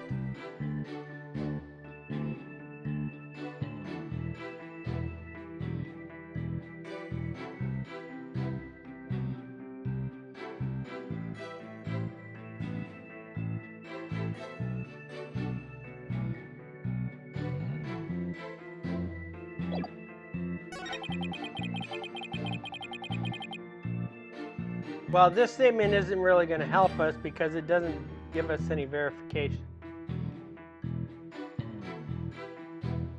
Well, it's not going to work on this. It's not going to work on this statement.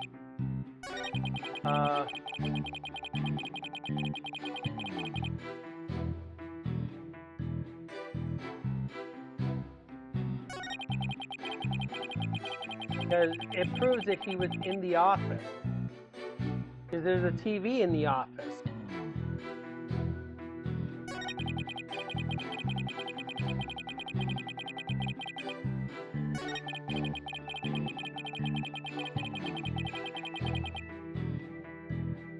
What statement did he say to use it on, Di?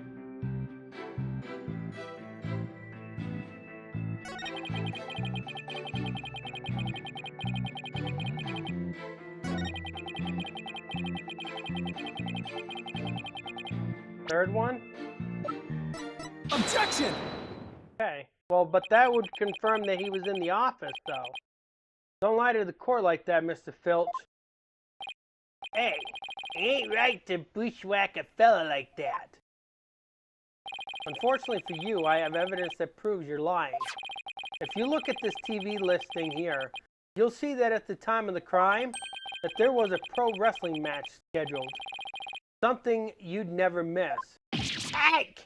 I didn't watch that one, no siree. I was doing my job just like I was supposed to. This guy doesn't know when to give up. Mr. Phil, someone even circled that match. It was you, right? 8! Not only that, you even told me you watched it. You said, and I quote, "It was a complete disaster." Aye! So, do you admit to slacking off?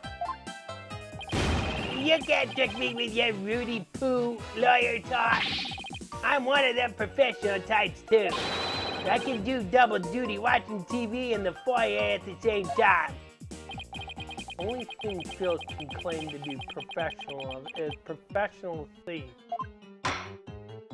Mr. Justice, you would have this court believe that the witness was slacking off? That's correct. He claims to have been watching TV in the foyer at the same time. But that's nothing but a bold-faced lie. Bald, you say? But I'm not the one who's lying. Perhaps you meant the witness, Mr. Justice? And in that case, let's see what evidence you can offer. You claim Mr. Filch is lying about watching TV in the foyer simultaneously. Now prove it.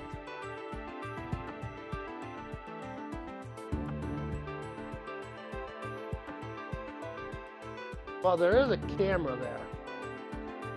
So how would he be watching the TV and the security camera at the same time?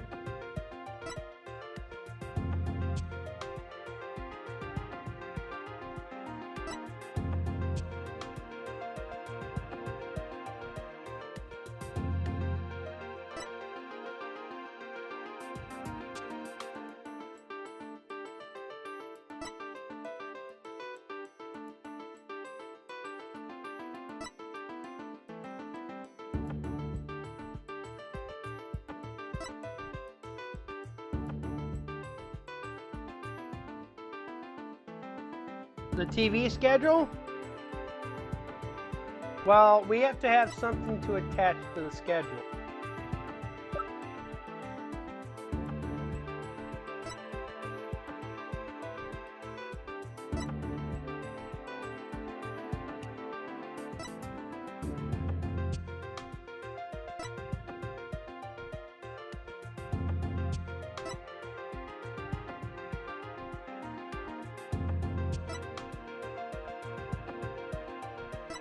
say the foyer diagram? Well, let's look at the details. So you see the camera right there, okay? In the caretaker's office, there's a TV, which generally would display the security footage. And if it's connected to cable, he probably would be able to watch TV onto it. So how would he be able to look at that camera and still be watching a fight at the same time? Take that! Please take a look at the direction the TV is facing in this diagram. Although, yeah, there is a window across it, so he's also got a point there. True, not without multiples. There's also a window. He's making a point too that if the TV is facing the opposite direction as the window, he would need to get up and turn around. FNAF moment. Now, unless Mr. Filch has eyes where his right ear should be, which would be this one. So he's talking about the window, the angled window. I think it would be impossible to watch the foyer entrance and the TV at the same time. Well, yes. Someone watching TV there couldn't possibly see the entrance. Exactly. And that means, Mr. Filch, you were slacking off and we're not watching the foyer as you claim. Gabe! And the bag's out of the cat! I mean the other way around. It sounds like the cat threw up the bag.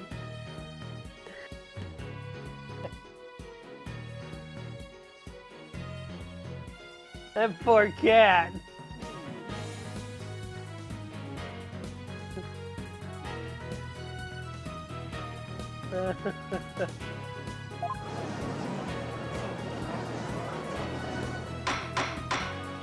Order, order, order! Mr. Justice, is Mr. Filch less than stellar work ethic related to this case?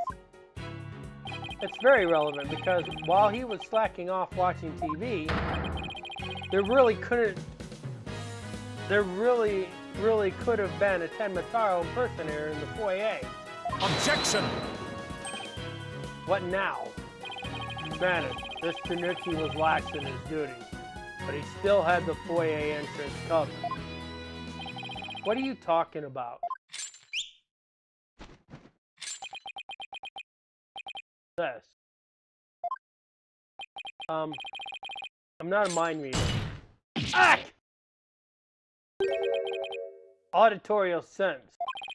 His eyes may have been slacking off, but his ears were still hard at work. Right, Tanuki?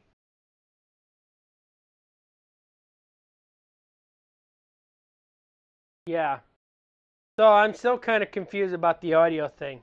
If the TV was blaring at high volume, how the hell was he able to hear outside? Because glass can muffle sound.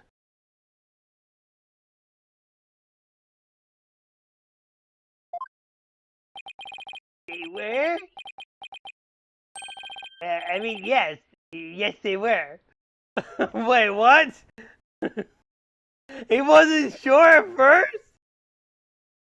That would have automatically put a nail on the prosecutor's case by asking they were from the beginning. We would have, this trial should be over with by now. But you're already admitted to slacking off. Now, you say you weren't? Yeah, my eyes may be lazy, but my ears ain't. I would have heard anyone in the foyer. I hope nobody saw the first statement or heard me say the first thing. Okay, I was playing Minecraft on the side. Yeah, see, the foyer floor and stairway get creaky squeaky when someone walks on them. Creak, creak, creak. Not enough to wake the dead, I reckon. Except for when a creeper explodes. So you're saying you didn't hear anybody walk by? Yeah, my ears were working full time, so who's the liar now, you not good shyster? Okay, well, what was he doing then?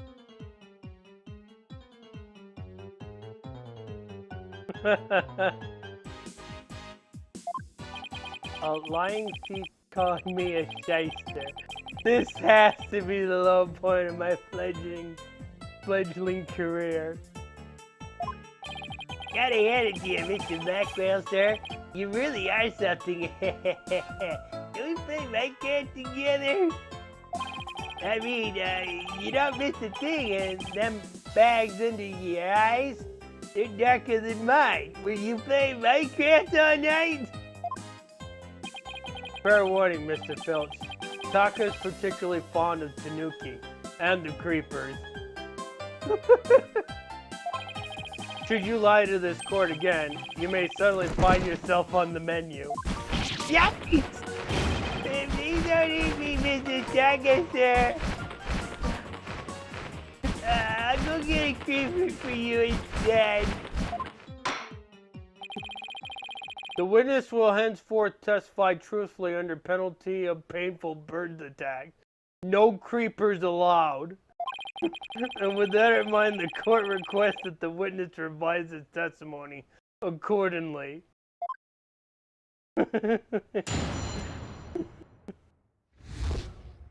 He's working overtime. They are. I better go see my ear doctor. It's true, I was watching a pro wrestling match on the office TV. I'm playing Minecraft on the side. At full volume, no less. My ears might be slacking, my eyes might be slacking off, but my ears, they're working overtime. I really should go see an ear doctor. The floor, there's creaky squeaky like. And no way I would have missed someone walking by. Yeah, see, there were no Temataro in the foyer.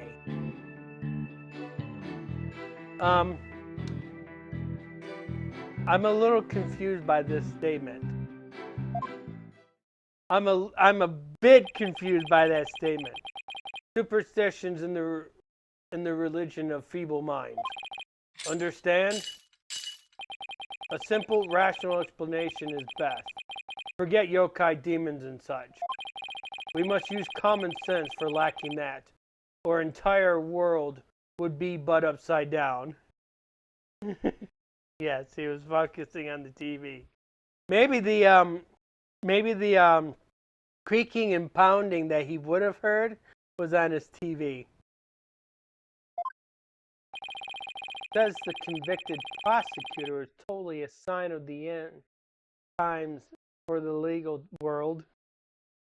And besides, if there were any yokai roaming about, I'd nab them and sell them to the zoo. I wonder whether Jinxie was just seeing things. That seems to be the general consensus. But I'm sticking to my guns. But if we can't prove she saw Temataro, the mayor is sure to be convicted. Then we better hope my gun fires bullets, not BBs.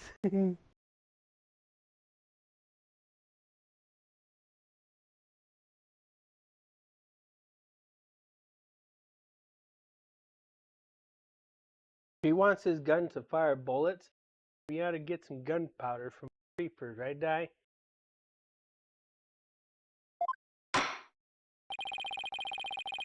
The defense may cross-examine the witness.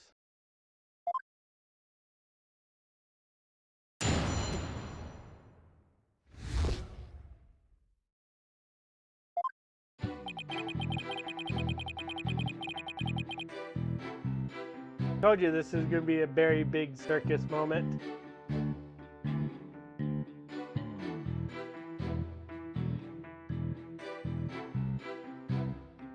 Hold it! You are paid for your work, aren't you? So how do you justify watching TV on the job?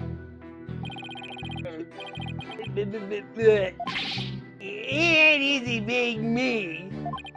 I mean, I can't watch TV when we have visitors and there's no way to record stuff. Sorry, am I supposed to be counseling you over your first word problems? If those are his only problems, he should consider himself lucky. I guess pro wrestling's serious business to Mr. Filch.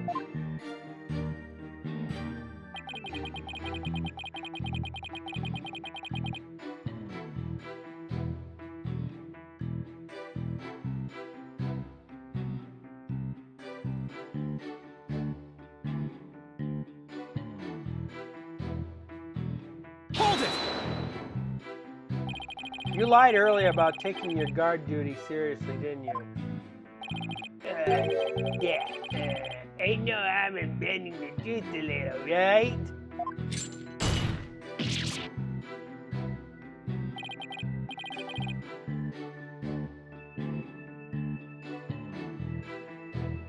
It doesn't seem so. He seems like he's been there for a while. Listen to me, you little tanuki. Lie again and Taka shall feast upon the forked tongue of yours. I ain't got no forked tongue. Japes! Just let me keep my tongue. At least leave it until we get the truth out of him, in any case.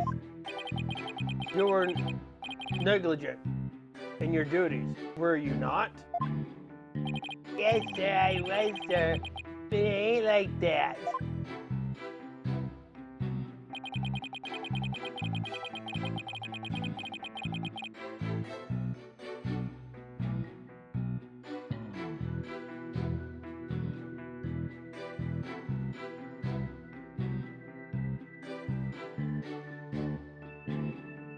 Hold it! So, you have pretty good ears, Mr. Filch? As good as they come, I'd say. Ain't nothing to hear. Creaky floor. Thus, Demetara makes a sound when he goes by. It's like a jingle jangle. Jingle jangle? How does he do that? This staff of his. It's a jingle jangle. What's he talking about, Apollo?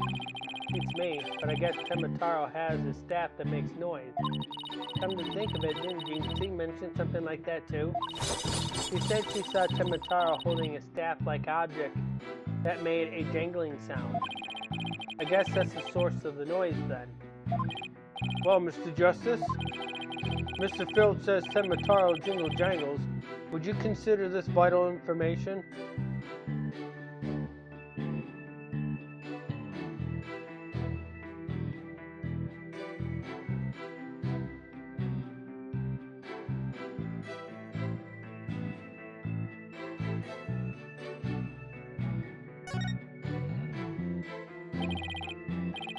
Extremely vital. I request it be added to his testimony. If Demetara was to pass by, his staff would gone jingle jangle.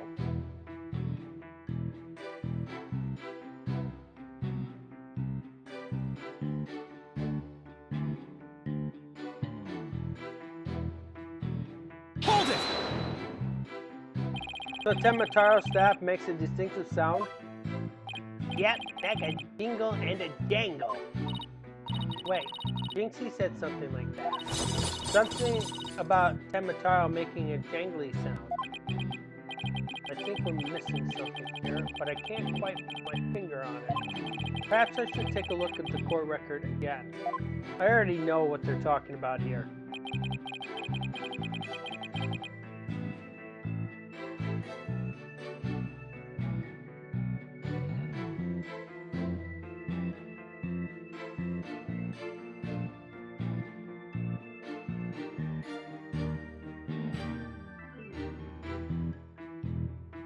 Hold it!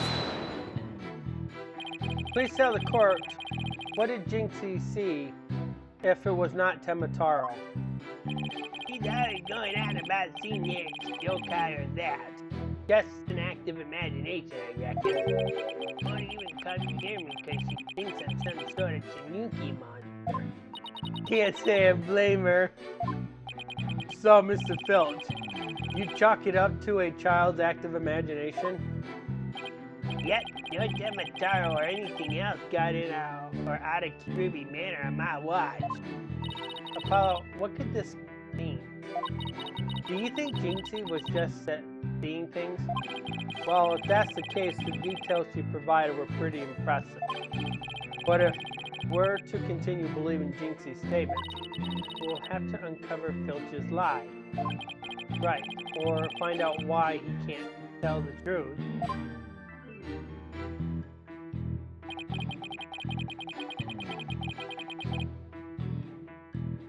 We already know what statement it is, right, Di?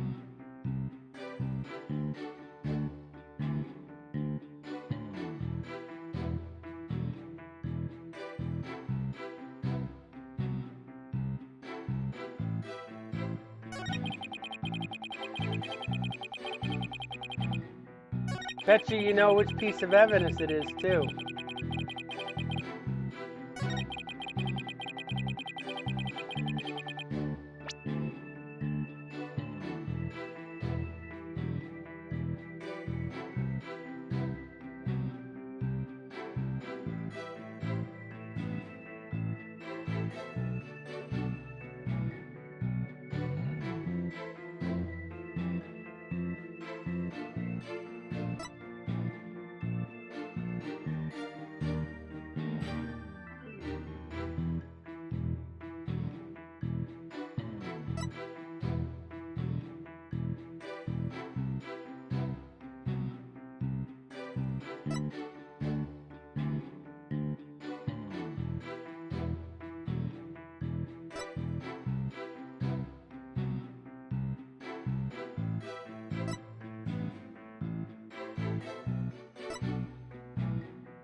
Which statement? Well, this is going to confirm what he said. See, if you look at it, after leaving the scene and calling the police, they passed each other at a bend in the hall as he made for the foyer. He was carrying a staff-like helmet implement that jingled. He couldn't call for help because there was no one else in the hall, so that's not going to help us. Page 1 is definitely a good source for the evidence.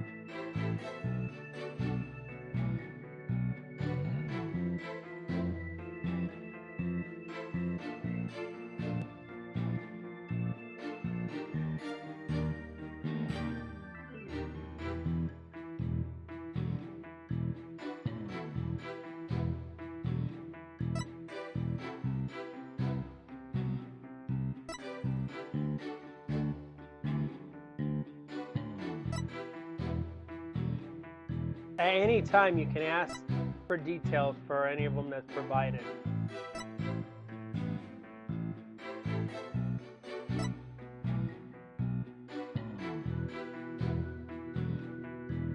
The newspaper. Let's see. Let's take a look at these.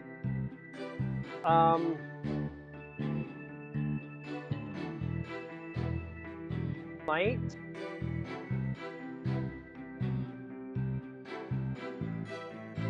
This is one of them that could help us. There's also another one that could help us. Before I pick that one, can you find another piece of evidence that might help? and then I'll let you pick which one.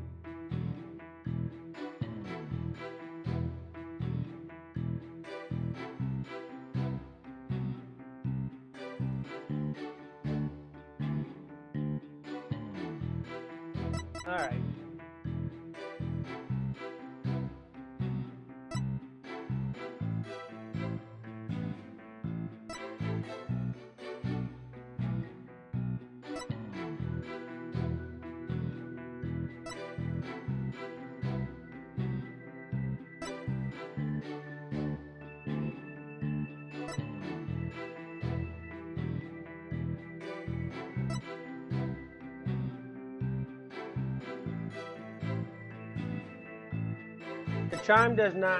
The charm doesn't have an image or anything like that. So that's not going to help us. Doesn't even give us a description about Temataro. It's just something to ward him off with. But you can also take details of this.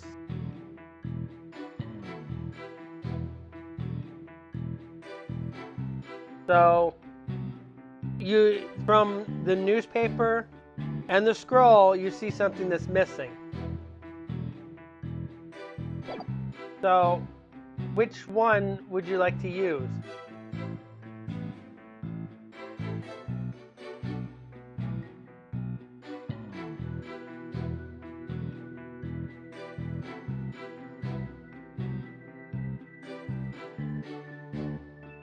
Objection! Temataro's staff will make a jangly sound, you say? Well, I'm going to say that your story doesn't add up. Is there something the defense would like to share with the court? Mr. Filch, you say that you didn't see Temataro on the day of the incident. Well, why then did you assume just now that Temataro would be holding a staff? You see, the Temataro Jinxie saw held his staff in his hand, and she described it sound just like you did, as a kind of jangly sound. Yeah, so he was holding a staff. What's your point? Objection! The point is that Temataro doesn't use a staff. Not normally. What are you talking about? You see, this is the only known document depicting Temataro. Is there a staff in this picture, Mr. Filch? You're right. There's no staff. Not even a cane or a walking stick. So the question is, why does the witness think Temataro used a staff? He saw it.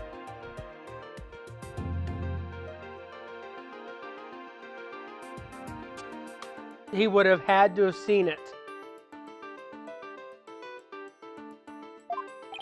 I believe the answer will overturn the prosecution's case on the most basic level. Hold on. This is getting interesting. All right, Mr. Justice. It's time to show the court where you're going with this. Please tell the court why Mr. Filch believes Temataro carries a staff. So we're going to avoid the last choice.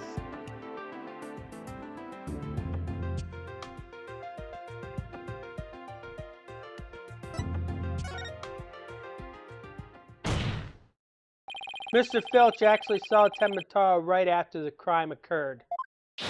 That's the only way he could possibly have known about the staff. You messed it again! Bloody hell, you despicable little... Yes, how'd that feel, Blackwell? Not so fun when you're on the receiving end of the blade, is it? Admit it, Mr. Filch. You did see Temataro that day, didn't you? Well? Begging you, please don't make me say it. But clearly you did see Temataro. Stop stalling and testify to that fact. Okay, dude, no way, no how. You ain't got no idea how terrifying he can be. He? Mr. Filch still won't admit to seeing Temataro. even though everyone knows he did. The question now is why? Mr. Filch is scared to death. Is that why you can't admit the truth? Come to think of it.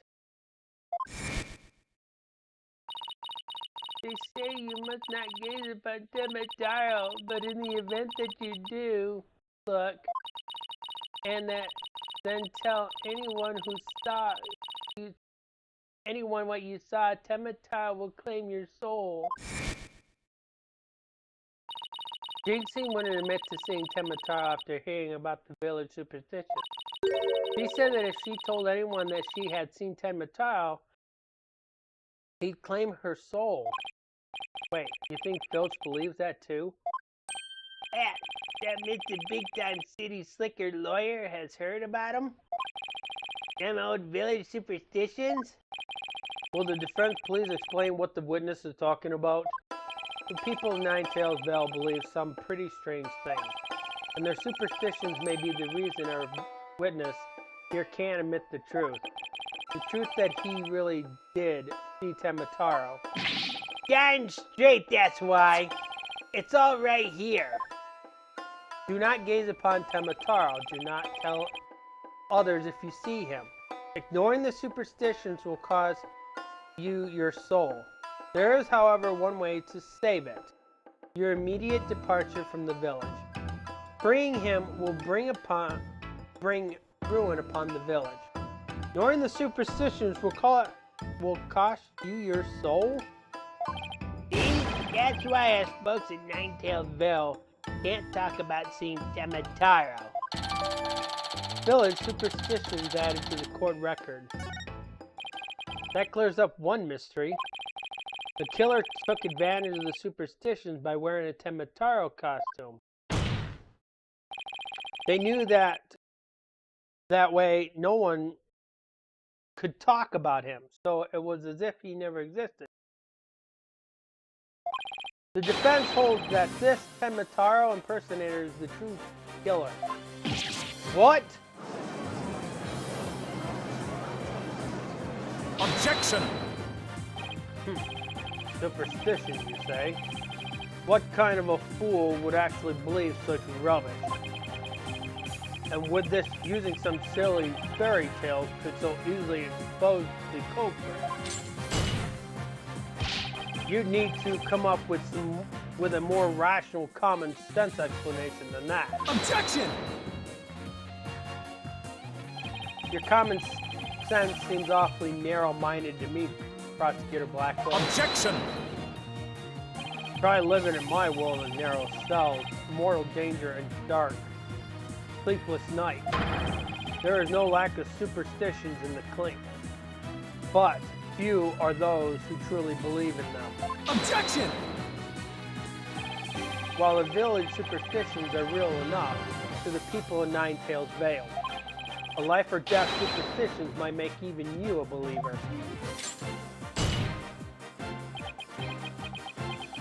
Grr. Roar!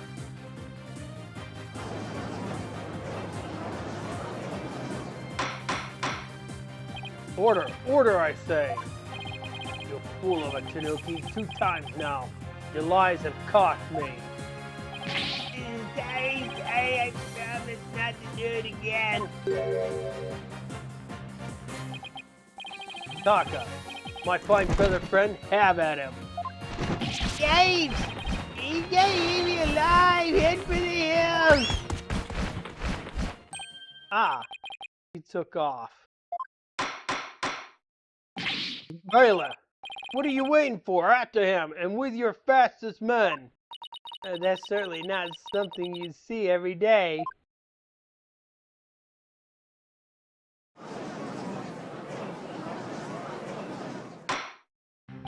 Well, it would seem a new and important fact has come to light. A third party disguised as the yokai Demetrio was at the scene. Now we have 2 witnesses who can attest to that fact. Any objections, Prosecutor Blackwell?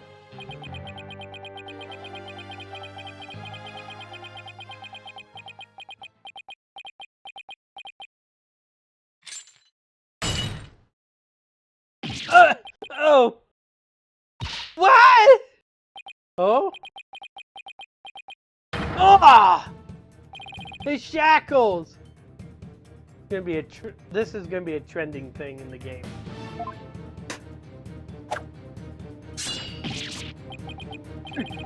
I'm too young to die! Justice Dono. Long has it been since I've been forced to draw my blade. You had best say your prayers. Shake!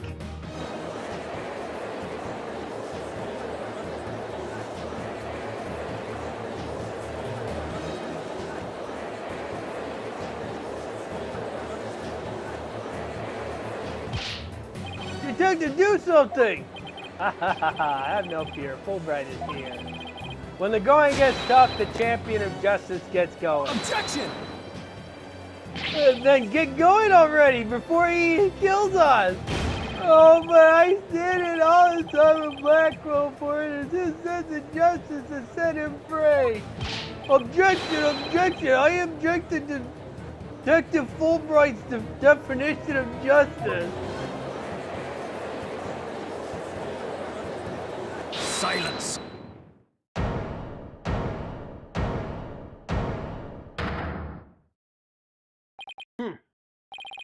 I'm not in the habit of cutting down unarmed cowards. Well, in that case, Prosecutor Blackwell, can I ask you to, I think the judge forgot he's in charge here. So, Justice Dono's assertion is this: Tenma Taro is the real killer or Mayor Tenma. According to him, there was a yokai at the scene of the crime. Right. That yokai, or rather whoever was impersonating him, killed all of them in Karubi. Silence!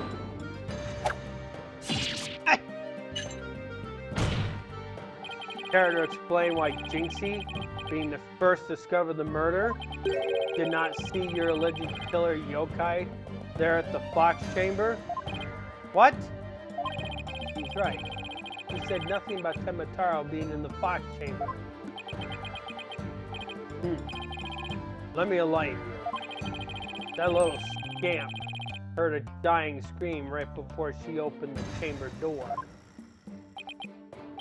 And your point is? Upon opening the door, she found a freshly skewered murder victim, the alderman, and the homicidal maniac who had killed the mayor. No, there must have been someone dressed up like Tim. Then why does the little scamp claim not to have seen a yokai in the Fox Chamber? Considering her father is accused of murder, surely she would have mentioned any third party that might have been in the room. I don't understand. Why didn't she see Tenma Taro inside the Fox Chamber? There is but one way to find out. Ask Jinxie Tenma whether she saw your killer yokai at the scene of the crime. Uh-oh. The final battle draws nigh. Only one of us will leave here alive. Long has my blade thirst for blood. At long last it shall be stated. Wait, this is still a trial, right? Show me what you're truly capable of. Justice Dono.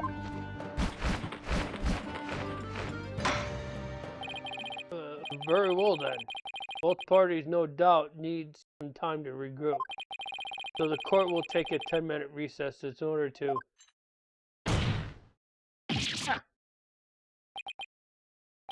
3 minutes.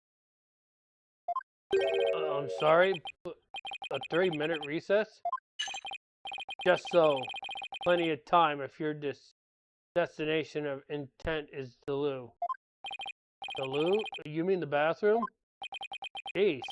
At least include enough time to wash our hands. See that you take no more than 3 minutes. All latecomers will be punished.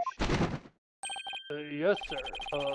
I hereby declare a 3-minute recess before the battle begins.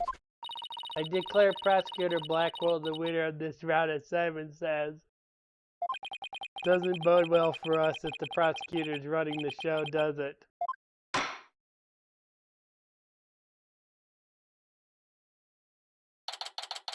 April 18th, 10:40 p.m.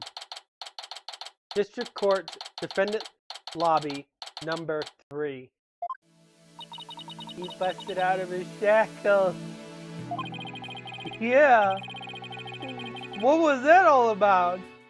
I guess they don't make shackles like they used to. Better be careful, Apollo. You really brought out the samurai in him. Especially after you proved there was a Temataro impersonator at the manor. What's with that guy and the whole samurai act anyway? Such fine swordsmen. That is no mere act. Mr. Justice, it's high time I challenge this jailhouse prosecutor to a duel. No, wait! Let's leave the dueling until after we prove you're innocent. I suppose it could wait till later. Does anyone remember we're conducting a trial here? Athena, I'm going to wash up. Remember what Blackwell said, Apollo, don't be late.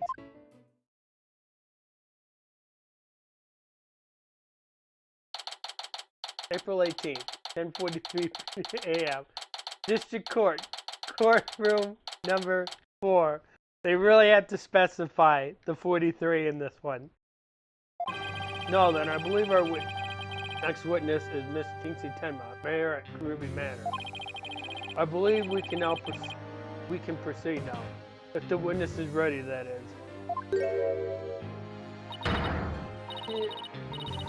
Yurian, leader of the 100 demons.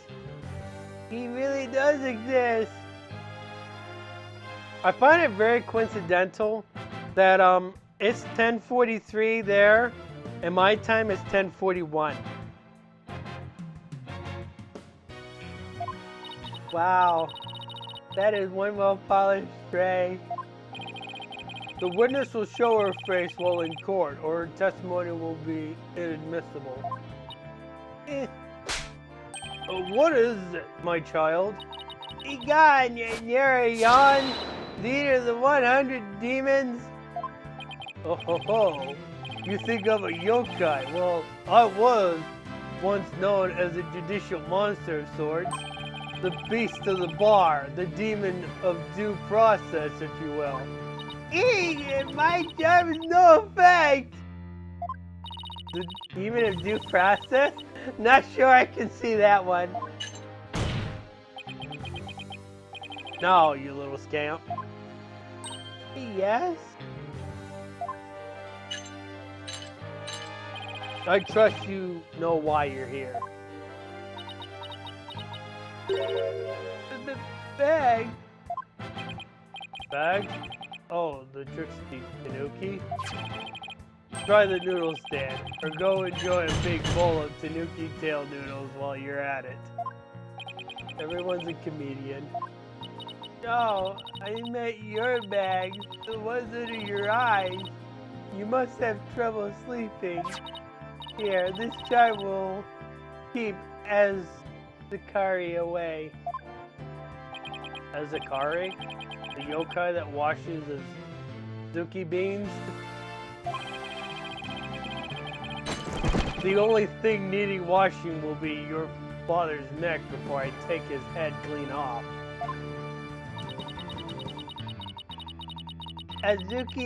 Azukari often keeps people up at night with the noise he makes washing beans. But if you stick this charm on your forehead, you won't hear him anymore. Is that so? Well, thank you. Looks like Prosecutor Blackwell got more than he bargained for. They're bad enough alone, but together, those two are just plain creepy. Your testimony, if you please, Miss Tenma.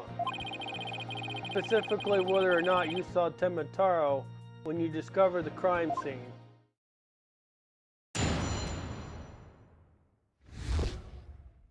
Jinxie saw. Did I see Demetaro in the fox chamber? Well, when I opened the door, I saw... Yes, now I remember. Yokai! Right there in that room. So there was a yokai at the scene of the crime? Uh-huh. Lots and lots of them. Wait, more than one yokai? Did Temataro happen to be among them? I just don't know. All I know is the room was swimming in yokai. Gosh, Norikabi, Tokitasho, they were all there! Well, this isn't an unexpected turn of events. We've gone from no yokai to a flood of them. This is ludicrous. You would have this court listen to this delusional little scam's testimony. Hold it!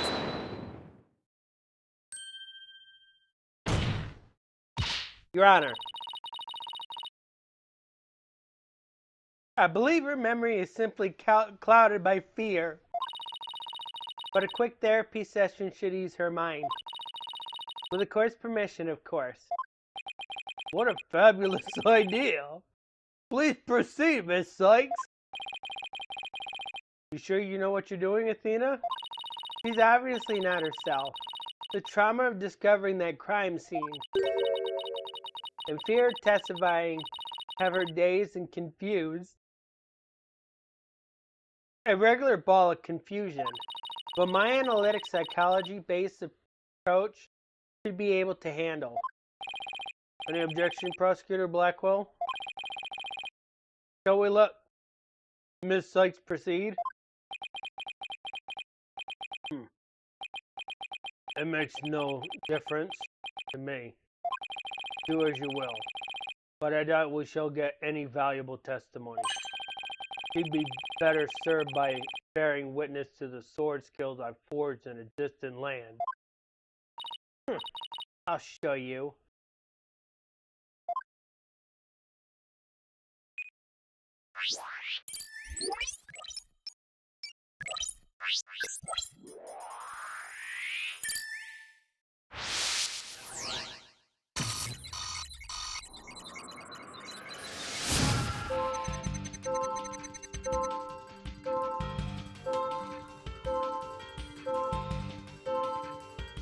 Right now, the moon matrix is unstable.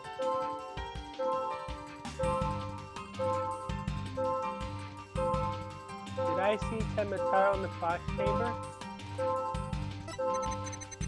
Well, when I opened the door,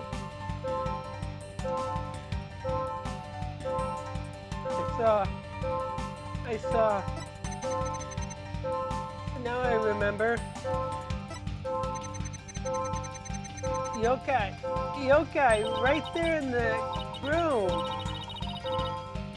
Found something. Looks like an out of control emotion. Athena? What exactly are we looking at here? Oh, this? It's one of Widget's functions. Right here you can see images and emotions extracted from the witness's voice. Whoa! You mean the little thing can do all this? Pretty cool, huh? And here I thought it was just some kid's toy. Unfortunately, all I'm getting is an overflow emotion error right now.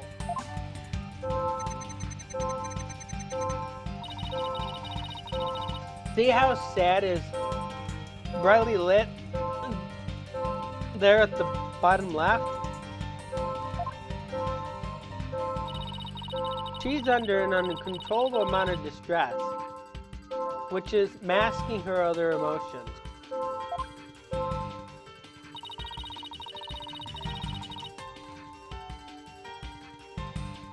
It seems the sheer terror she experienced has made her a confused mess. So, All those yokai she thinks she saw are a product of rampant emotion. Yes, that's right. Her fear has instilled in her hallucinations and false memories. She's seeing normal everyday objects as monsters in her mind. It's a form of schizophrenic hallucination brought on by emotional trauma. And the trauma in Jinxie's case is fear. So she was, and still is, seeing ordinary objects as yokai. We'll have to find the root cause of her extreme fear before I can treat it. Now let's see.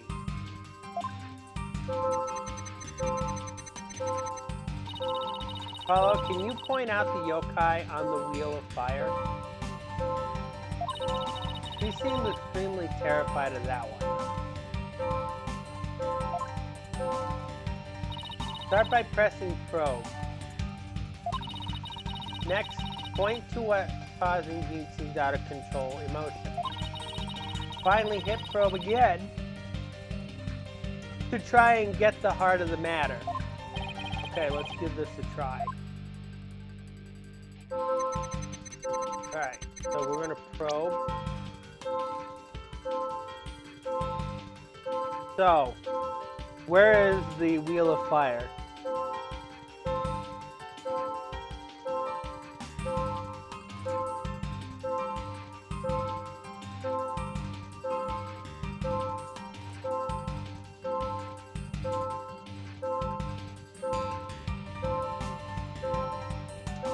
Got it! Jinxie, what's the name of that yokai on a Wheel of Fire? That's Akasha, a yokai that steals the bodies of the recently deceased. I bet it came to steal the alderman. It's almost creepy how well that fits the actual situation. Exactly. It's a form of hallucination where the patient can't see things for what they are. There must be something at the scene of the crime that she's mistaking for Akasha. Apollo, you need to point out what she thought was a yokai on a Wheel of Fire. I think I know the answer. Jinxie, that wasn't Akasha you saw. Could you have possibly mistaken this for Akasha? What was she mistaking it for?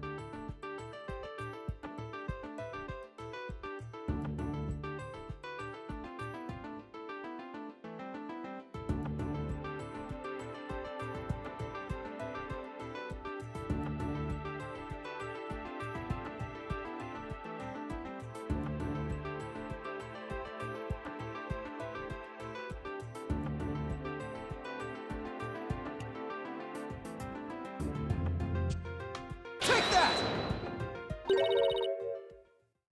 The light fixture?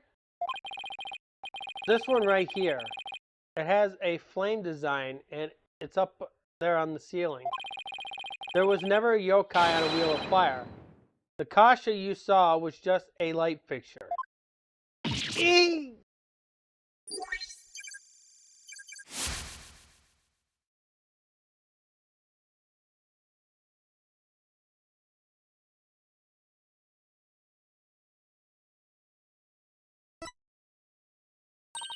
That's one memory back to normal. Nice job. Now that you've got the hang of it, it should be a cinch to point out the rest. Jinxie, what about this white wall-like monster? That's a Nurikabe. It's a wall monster that blocks your way or leads you astray. That's no yokai, Jinxie. It's a folding screen. Eek! And this raccoon dog isn't a Tanuki monster. It's just a statue of one. Eee! And look, there are just coffee cups. And this right here is nothing more than a fox statue. Eee! I don't know what I was thinking.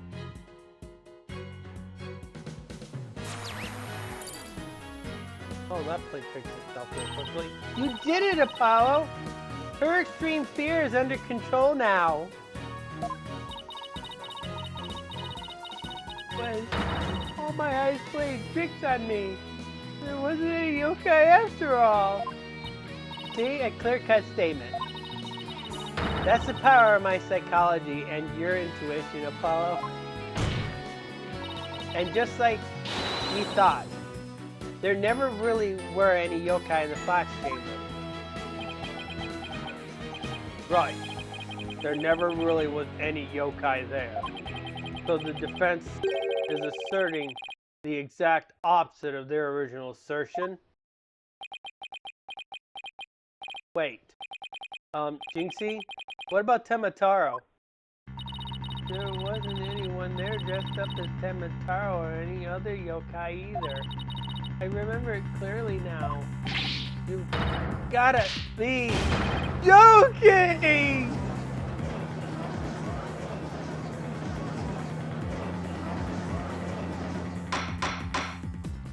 Order in the court. I think we just dug their own grave. Allow me to push you on it. It's the least I could do. No! Apollo! Can I interrupt your freak out for just a minute? I'm still picking up some noise. It's an unexpected emotion. Does that mean Jinxie has remembered everything? Hasn't remembered everything yet? Exactly. We should be able to get something else out of her. I'll enter the new information we have and run an update. Did I see Temataro in the Fox Chamber? I was so scared when I entered the room. My legs gave out and I fell to the floor.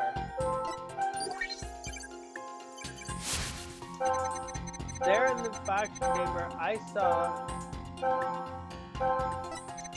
the alderman dead on his table and Papa collapsed in his chair.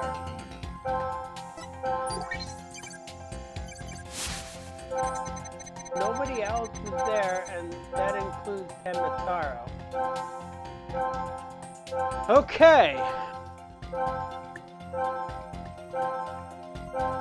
So we got all this information added, so we got to go through and look at her emotions. We'll start from the first statement.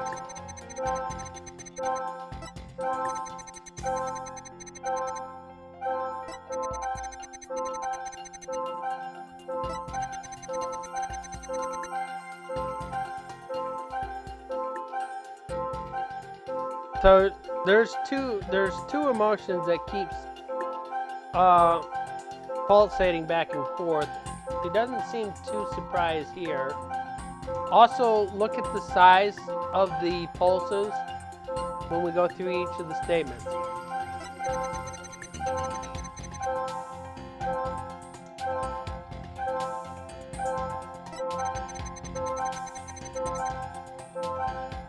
I think that statement is normal. She would definitely be more surprised than that.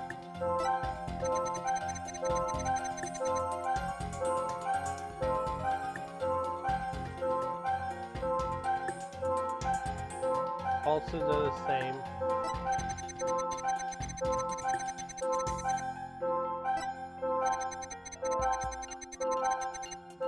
Now, we're on this statement. What seems odd?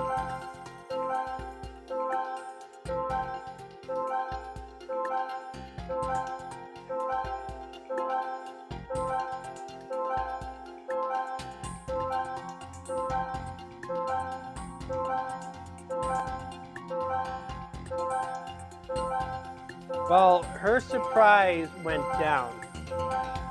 I think she would still be surprised at this point. But she is showing more sadness in here, which is explained, but she should still be more surprised. But why isn't she? So we can probably check this. and figure it out. Got it! Think. This seems like an unnatural reaction. Really? Because I don't see it in that way.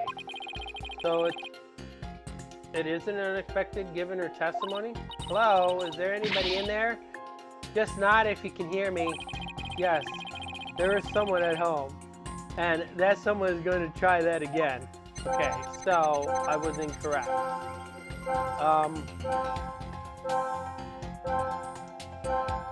But it is a little surprised that she's not as surprised in that.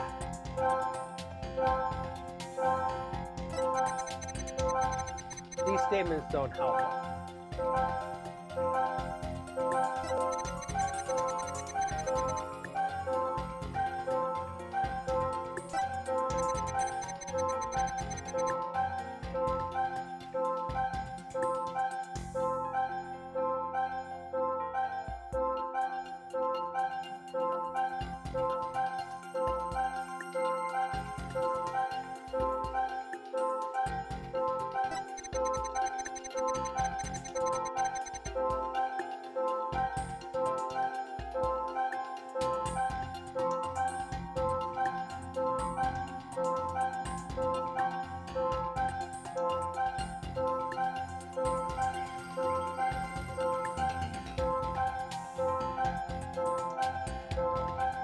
Still very hard to determine because these are all natural feelings.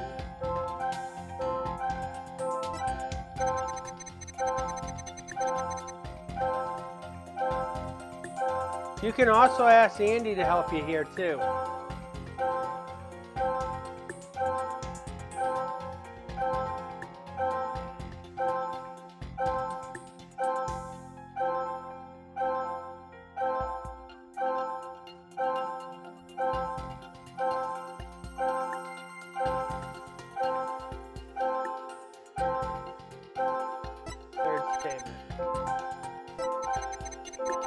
Okay, third statement. What's your motion?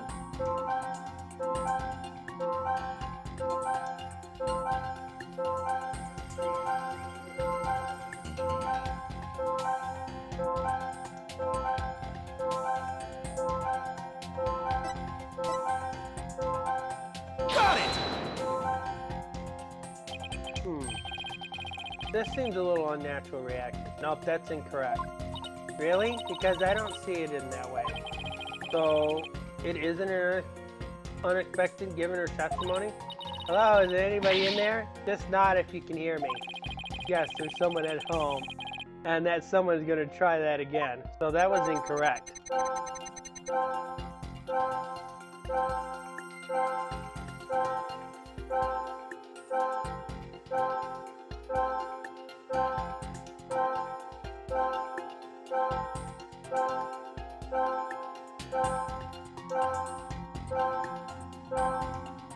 That emotion on the third statement. Oh, this is the third statement. I was on the fourth statement. Okay, this is the fourth statement. I did that wrong. So... Got it! Okay, so that was wrong. So on the third statement, it's sad. Got it! Okay. The amount of fear you felt is rather low despite your legs having given out from fright.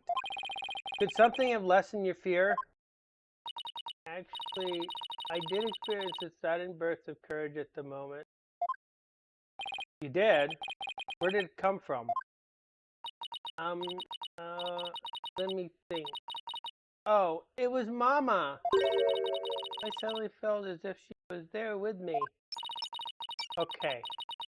I'll enter sudden burst of courage. Now, let's see. Ah, look!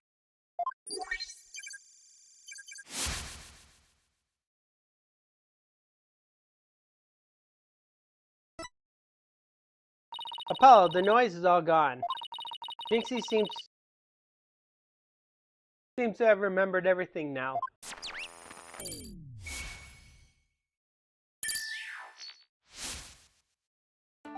A sudden burst of courage.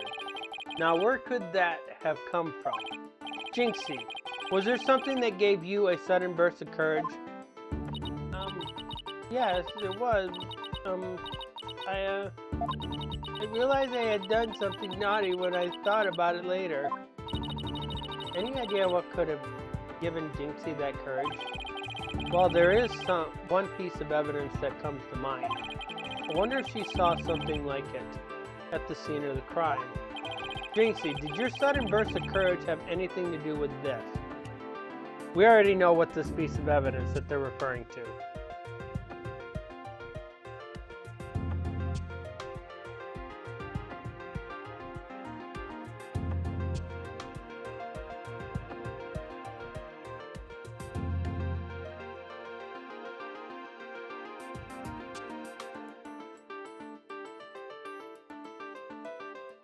No, it's not the charm. I can already tell you right now, it's not the charm. Whoops. Yeah, it's not the charm. This is the charm that was given to Apollo, if you remember.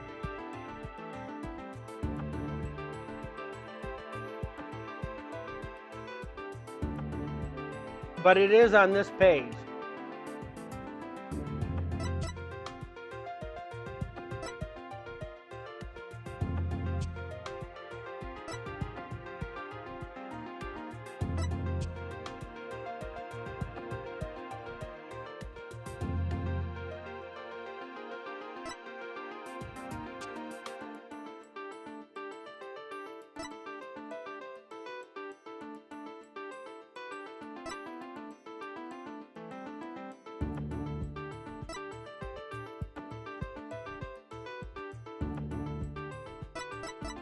Take that! Jinxie, you didn't happen to see a nine-tailed flower there at the scene, did you? The demon lawyer strikes again. I can't hide anything from you. I found a small case with a picture of the nine-tailed flower on it. I liked it so much I kept it. You what? You can't remove evidence from a crime scene. Well, that's right, young lady. Removing evidence is a big no-no. Now, the witness will produce said evidence this instant. Sorry. Does seem to be some sort of case. Oh, look! Something slid out. It's the key to the Fox chamber. The sealed door, I believe. It appears to be a key. Might I have a look, your boldness?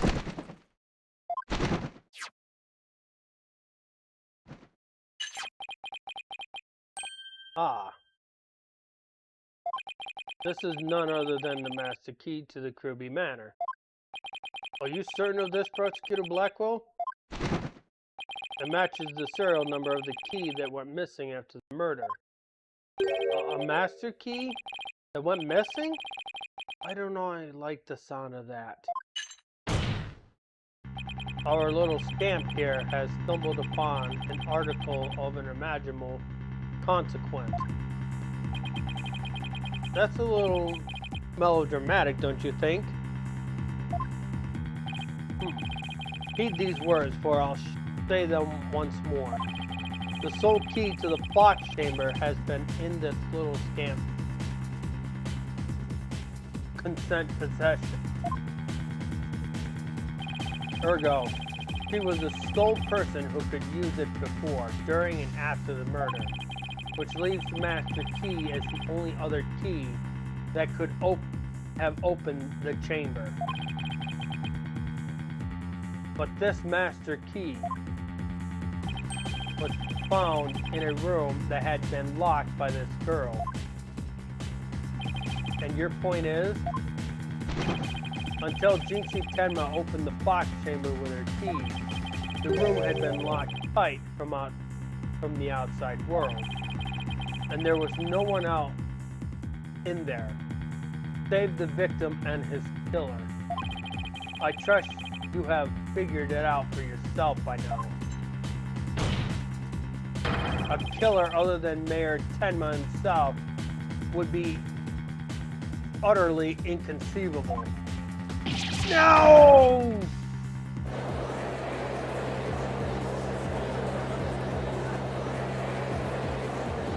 Objection!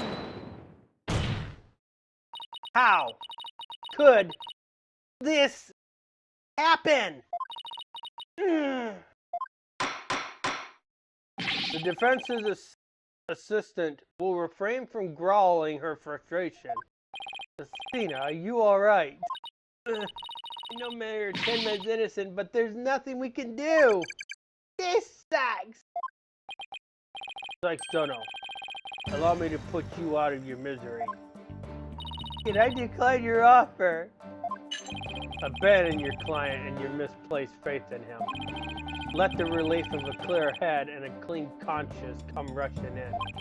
That will make the inevitably guilty verdict far easier to accept. Great, now he's playing Simon Says with us. Well, he's not going to fool us with his stupid mind games. Athena, don't fall for his tricks. No, I'm the one who's dazed and confused. I can't even think straight. Hey, are you alright? You fell right into his trap. Now I suggest you make a mad dash from the courtroom into the wild blue yonder. Only by running shall your mind be clear and your conscience cleansed. Alright, I'll be back then. Stay with me, Athena. Don't let yourself be twisted by that samurai. Follow.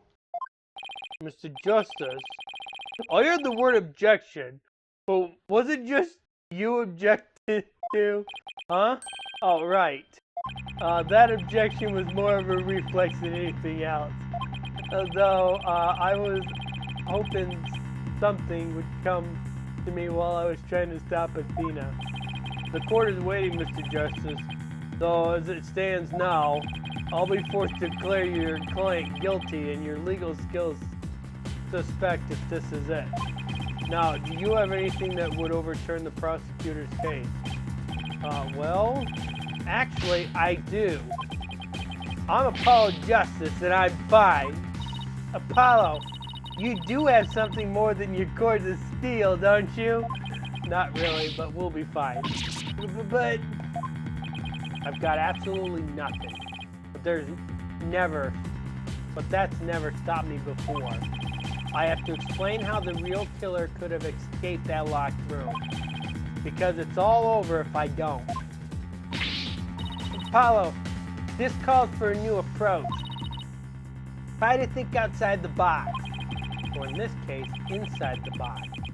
What a doozy that locked room is, too. Well, Mr. Justice, do you have anything that can counter the prosecution's argument? You bet I do. The real killer must have escaped from the locked room one way or another. Vague conjectures shall only earn you a taste of my blade, Justice Dono. Time to do or die, literally. The defense will now explain how it would be possible to escape the locked room. You sure about this, Apollo? Can you really explain what happened? I'm fine. We just need to think this whole escaping a locked room thing over from the beginning. So, let's see. If the killer had escaped, how could they have done so? The choices are pretty limited. The room has a window, but it doesn't open wide enough for anyone to get through, and there's a sheer cliff outside. As for the air vent, it's up too high, and there's nothing you could stand on to reach it. Needless to say, The forbidden chamber wouldn't open no matter what we did, so that's out. Yeah, that's why we gotta keep the solution simple. Like they say, simple is best. We need to rule out all the absolutely impossible escape routes. Then, whatever is left just might lead us to how the Fox Chamber was compromised. Your Honor, the defense proposed that the killer escaped through here. There is one way they can do it.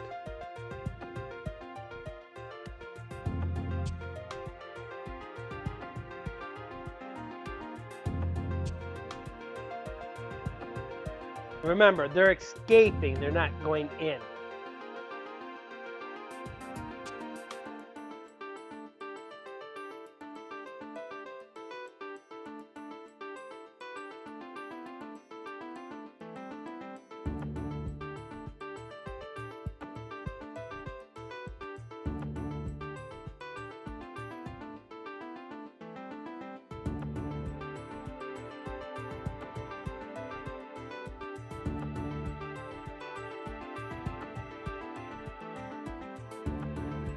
Take that! The hallway door? Well, yes, I suppose that would be the only way out. Would appear you've already forgotten. The only available key until Jinxie Tenma came on scene was within the locked room. How could one exit the Fox Chamber and then lock it without a key? I should have seen this coming. Remember, Apollo, keep it simple. Simple, right? I could understand if the killer had exited the room with the key, but... Well, Mr. Justice, prosecution has some fine Japanese steel waiting unless you explain yourself quickly. I'm fine. I can explain myself. The reason the Fox Chamber hallway door was locked was because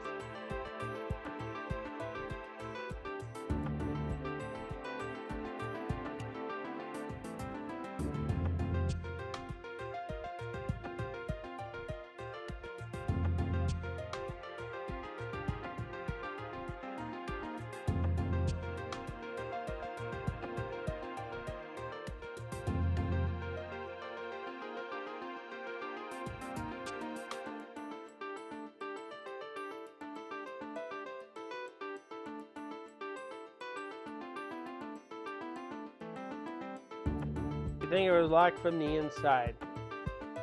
We can try it. Mayor Tenma locked it himself after the killer fled the scene, just in case the killer decided to return. That would explain why the room was locked. Unfortunately, that doesn't look like the right answer. Yes, I see. And again, wouldn't Mayor Tenma have mentioned that himself? Oh, maybe it slipped his mind because of that blow to his head. Ugh! I've already considered and investigated such possibilities. You have? The mayor's fingerprints were not found on the door or its doorknob. The only fingerprints found belonged to the alderman. Ergo, the mayor did not so much as touch the door. Oops. Okay then, how about... The reason the Fox Chamber's hallway door was locked was because...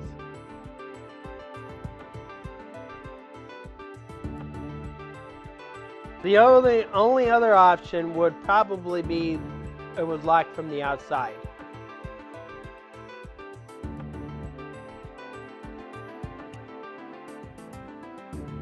Because it can't lock on its own.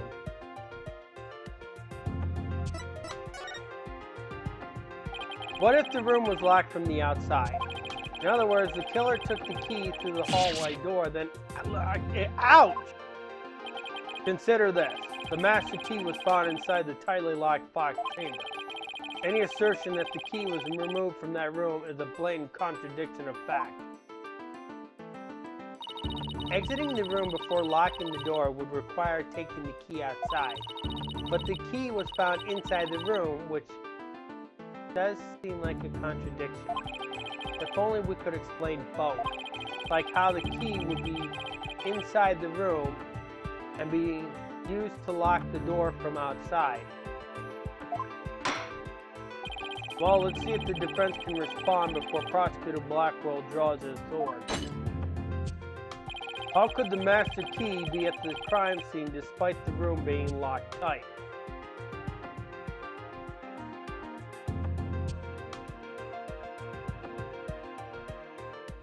Well, the last one is going to be a no. I can honestly tell you that.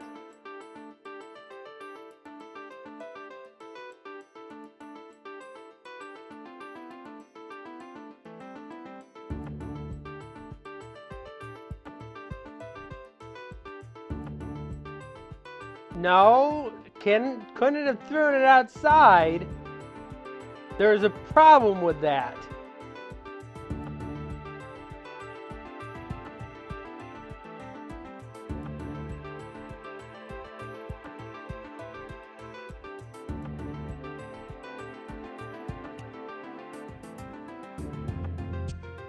The reason why there's a problem with that, there's a problem with that is the window opens from the inside.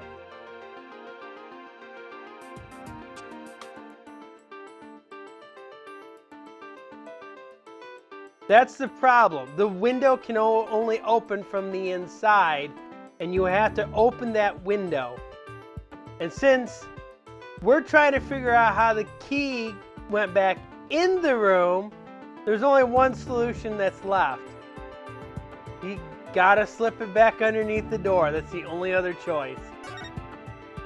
Maybe someone threw it in from the hallway when Jinxie opened the door. That would explain. Ah! Well, really? Perhaps we should ask the little scamp herself. When you opened the Fox chamber, did you witness anyone throw the master key inside? Sorry, I didn't see anyone else there. Oh. What a pity. Or perhaps you intend to accuse the witness of murder? Oh, you leave me no choice. A penalty for random speculation and lack of foresight. How could have someone gotten the key into the locked room? Let's try that again. How could the master key be at the crime scene despite the room being locked? Well, that would mean that the window had to have been opened.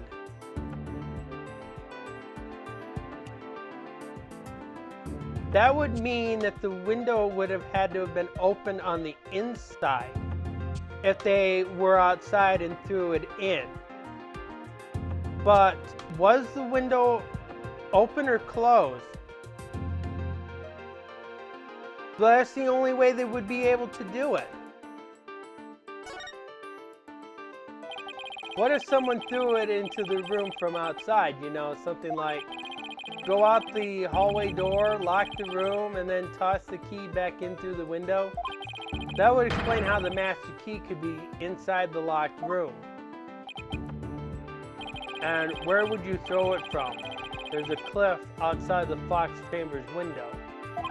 Throwing the key in from there is an impossibility. Well, there's another one. Oh, right. Ah! I wonder if the key could have been tossed in from somewhere other than the window. Somewhere other than the window?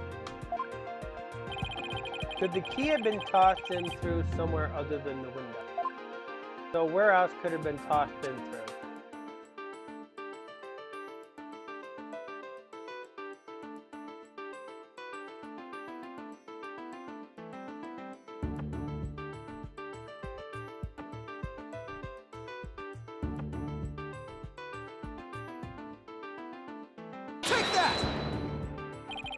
The air vent? Yes. The window may be out of the question, but the air vent's not. Oh, that's right. The Fox Chamber's air duct leads out into the hallway. That's right. The real killer entered the air duct from the vent outside the Fox Chamber, then dropped the key into the room through the vent inside the chamber. Ah! That's preposterous.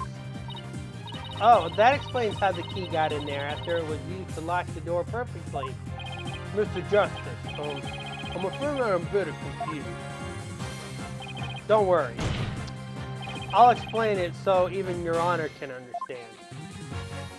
First, the real killer disguised as Temataro murdered the alderman in the Fox Chamber. Then they fled the room through the hallway door and locked it. Next, they entered the air duct from the vent outside the hallway. Finally, the killer tossed the key into the room through the air vent in the ceiling there. All that was left to do after that was go back through the duct and flee the manor. Well, Your Honor, could that be any clearer? Amazing. Even I could follow that. The judge seems really pleased. That explains everything. The real killer was someone dressed up like a Temataro. And that was someone else other than the mayor or the alderman in that room. Hey, it looks like the lawyer has beaten the jailbird prosecutor. Whoa, that was a total turnabout. That messed the forehead of his seems so much more. I didn't get the chance to read that. Order, order, order, I say. Now that I've prepared a possible third party, I don't see how our client could be guilty. Silence! A valiant effort, Justice Dono. But your final thrust missed its mark. Huh? Both the little scamp and the trickstery Tanuki saw the yokai after it left the room. But then what? Did that irksome yokai simply go through the foyer and waltz right out of the front room? That's exactly what happened. The killer fled from the... Ouch! But that is impossible without being spotted by the foyer's security camera, that is.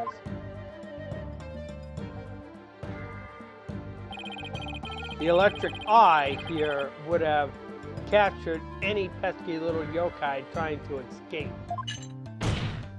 However, there is no sign of Temataro anywhere in the security footage. What? Thanks for the foyer entrance, there is no other way to flee the manor. Is there? Don't feel so good. Hold it!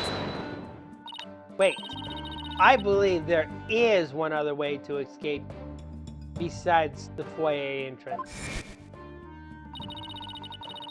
There's a large window in the foyer.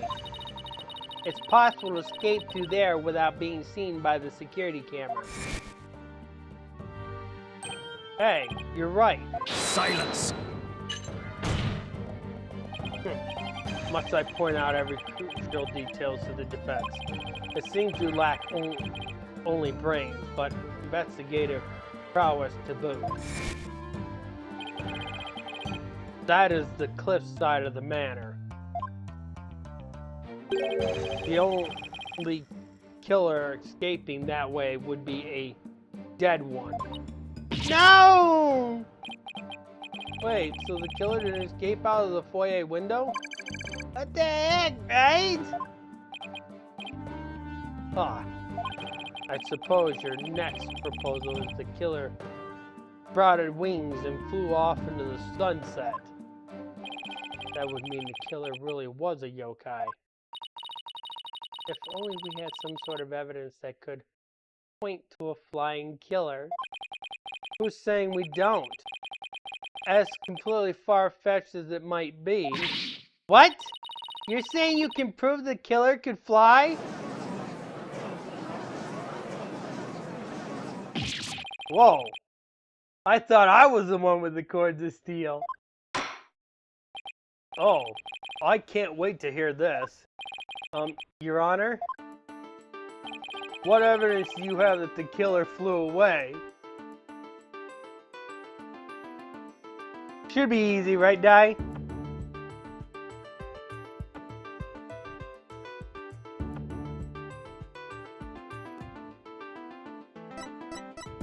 Take that! Take a look at this special edition paper. Tenmataro, real or flight of fancy? What does this article prove? Tenmataro, real or flight of fancy? What does this article prove, Mr. Justice? The photo in that article was taken shortly after the murder. Maybe the yokai in that photo is the killer shortly after they fled out of the window? Mr. Justice, you're not seriously suggesting... Oh, I'm serious. I mean, it all adds up. The killer disguised as Tenmataro flew away. You know, by some way or another. Silence! It is your brain that has flown the coop. That image is not but trickery photography, or some other form of artifice. Okay, then how about the Tenmataro figure Mr. Filch saw? It just vanished into thin air?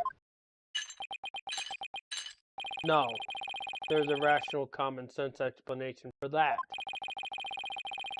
That infernal yokai, our Trixie Tanuki, witness never reached the entrance. He, or should I say she, turned back before the camera's electric eye. She, I don't like where this is going one bit. Now, the fact that we know that the yokai had come from the Fox Chamber means that it was likely either Mayor Damien Tenma or his daughter Jixie Tenma. However, we know that Mayor Tenma was already unconscious at that time. Not good at all. Do you understand the gravity of the situation now, Justice Dono? That falsified yokai remnant and the appearance of Tenmataro were the work of one individual. And that individual is none other than Jixie Tenma.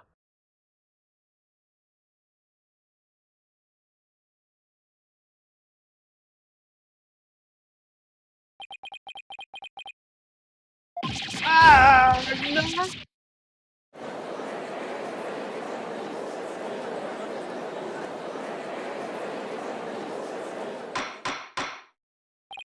Order.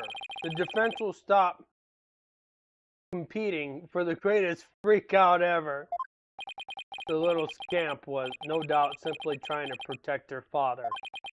And it's no wonder that her superstitious mind conjured up this mad massacre raid.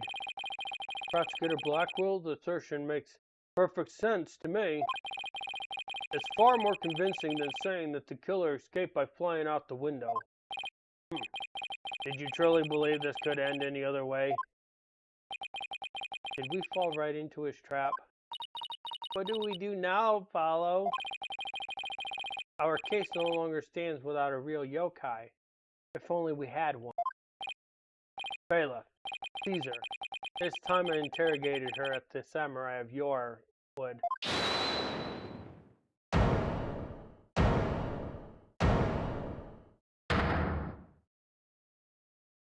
Mayor Tenma!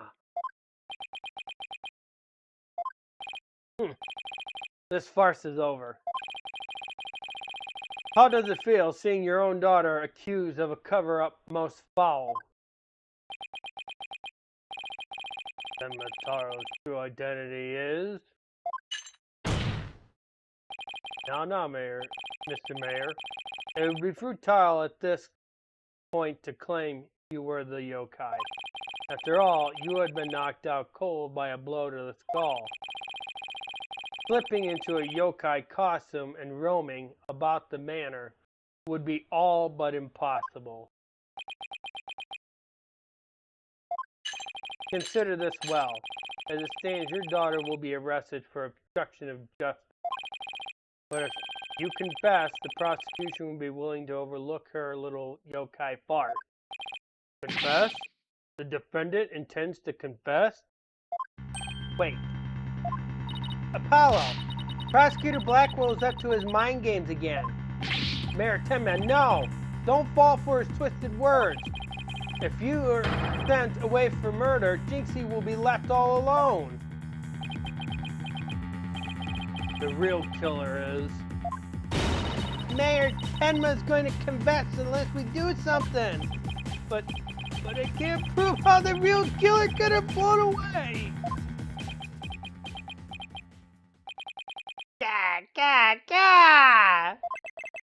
You can find me and despair for the right is the time for my return. Uh-oh. Should watch what I wish for.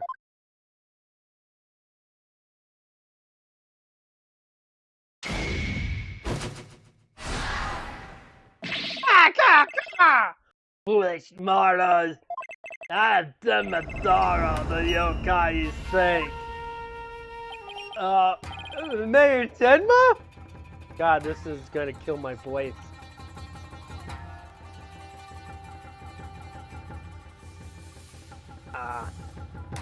Try that again.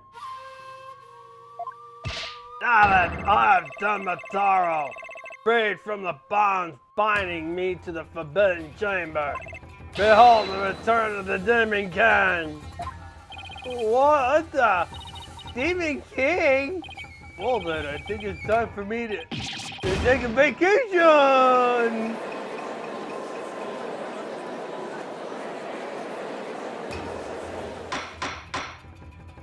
The witness will, he will explain himself.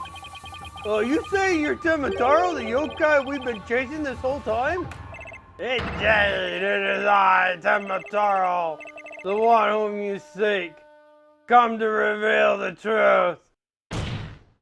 This child is Temataro, you say, huh? What nonsense. So Mayor Tenma is a yokai now? Caw, caw, caw! His body is not mine. So you're saying that Mayor Tenma is being possessed by you? And that the yokai that Jinxie Tenma and Venus Field saw? And the one captured in the newspaper photo? Those are all you? The accused power of these warding charms prevent me from revealing my true form.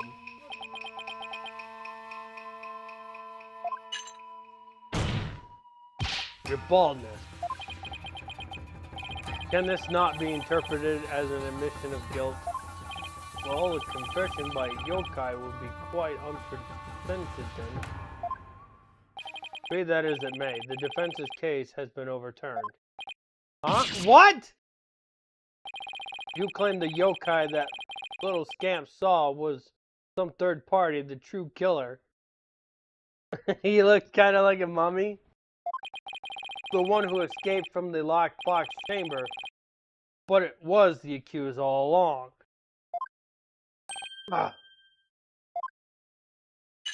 Ironic, is it not? Your yokai turned out to be real in a manner of speaking, for the alderman's killer is none other than Mayor Tenma, and the yokai at the scene? That too was Mayor Tenma, or should I say our dear Temataro. The pieces have all fallen into place. How so, Prosecutor Blackwell? It seems I must spell it all out for you. Mayor Tenma killed the alderman in the fox chamber, which was locked at the time. He then removed the warding charms from the forbidden chamber's door, but then fell unconscious from the blow the alderman had delivered to his head. That's when his daughter, Jinxie Tenma, stumbled onto the scene of the crime.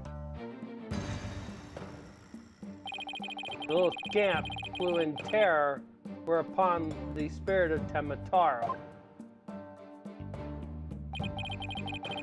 freed at last from the charm's warding effects, took possession of the mayor. A suited mummy. The newly freed Tenmataro then fled from the Fox Chamber. You know, if this was actually presented in actual court, Simon Blackwell would probably be having his head examined by now.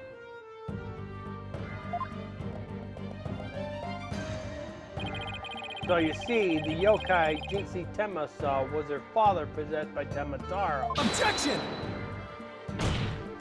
But when we arrived on the scene, the mayor was found unconscious. How is that possible if he was supposed to have flown out of the foyer window? Then what? Do you mean to say the maid of the Karubi Manor, Jinxie Tenma, was Tenmataro? Oh. Ugh! Ka! That too is easily explained. Flew about from a time did I, but presentedly tired. I made for the forbidden chamber, but alas, exhausted took me unwares in the Fox Chamber, and I knew no more. It would seem the pieces are still in place. Is Blackwell up to his tricks again? I don't know what to say. Is the defendant a real live? There's rumors about me coming too. I knew yokais were real. You mean he really did kill the ultimate just so he could release Tenmataro? Order! Now he's got everyone in the courtroom believing in yokai. Simon says on steroids. He wants to convict our client any way he can, even if it means blaming a yokai. The proverbial ducks are all in a row. You should now have some qualms about finding the accused guilty, your boldness. This is one of the most bizarre cases in my entire career. Otherworldly, in fact. Can yokai even be prosecuted under our legal system? The judge is wrong on that one. Bridge to the Turnabout was also his unworldly case. He literally had to deal with a ghost.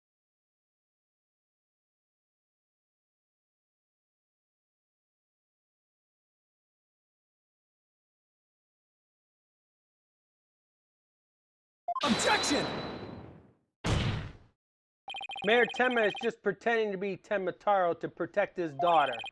Plus, I already proved how a third party could have escaped from the locked room. A verdict at this point would be premature. Since both sides have raised valid points, I have no choice but to... Silence! This is the dark age of the law where the defense attorneys are not to be trusted. This is but a ploy to gain time for them to fabricate evidence. How will I sleep tonight? Knowing you will not let the sun rise on the mayor's day of reckoning. Justice Dono? Objection! I won't fabricate any evidence. Silence! Then prove it by joining me. A night in the clink will ensure you will not succumb to temptation. How about I just promise not to succumb to anything? We have both evidence and a confession. The killer is this yokai before us. It is beyond dispute. A guilty verdict is all but... Well, what's wrong with him? Prosecutor Blackwell, we've had enough of your hijinks. The foundation of justice is fair play, and you are in serious violation of that. What in the devil was that? Fulbright, have you tampered with my shackles in some manner? It seems you found that quite shocking. It's my special Jodo justice device. Each press is a shock reminder to behave. You shall pay for this. I, Simon Blackwell. Ah! Your Honor, you need not fear now. I believe Prosecutor Blackwell will remain on his best behavior. A bit late with the reassurance, aren't we, Detective? Well, in that case, This concludes today's deliberation. The prosecution defense will use this opportunity to further their investigation. This court is adjourned.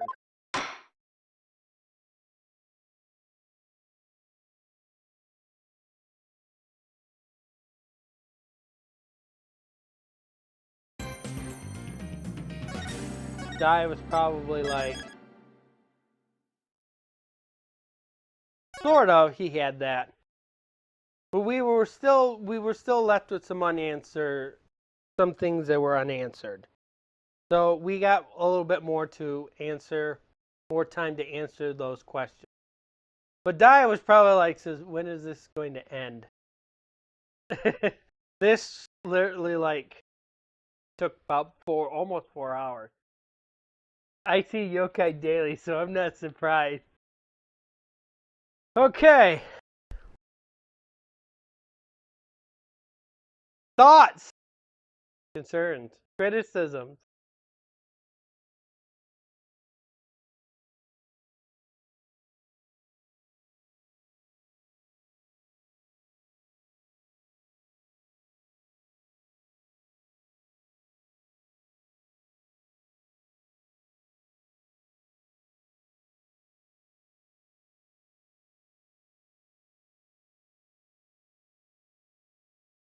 All I can say is pretty complicated.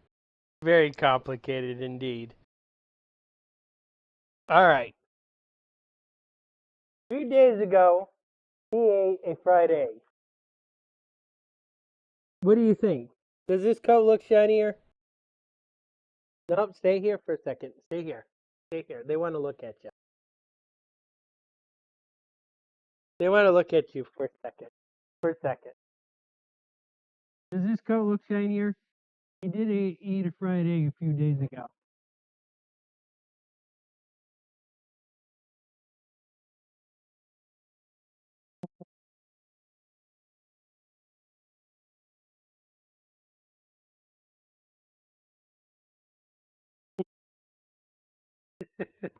He's camera shy. He don't like the camera very well. Did his coat look shiny to you? Looks shiny to me.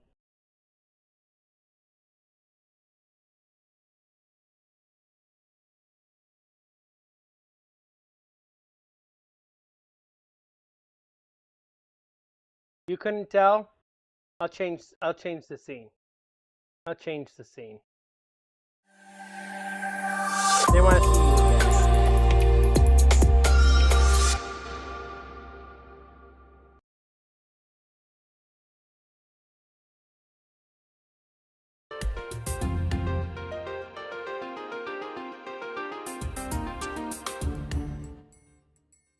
Come here. See it better now? You see the coat better now?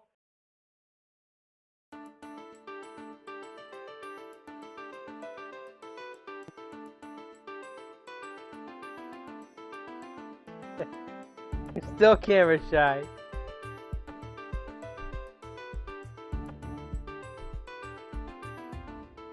Looks shinier, don't it?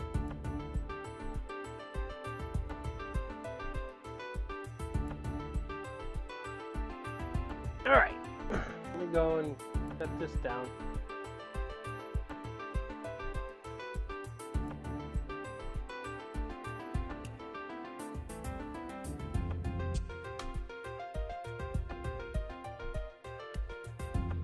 Oh, it does that. The eyes, if it's looking at any type of light sources, they will glow.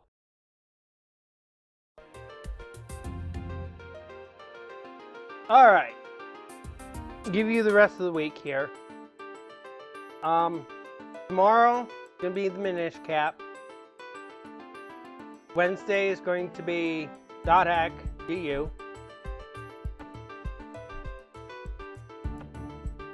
Thursday is going to be more Castlevania, Curse of Darkness. Friday, I'm giving the stream to Tara and Di. They're going to be doing The Sims. I still have to schedule that one.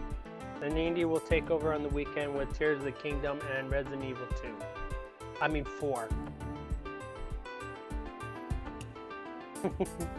Resident Evil 4.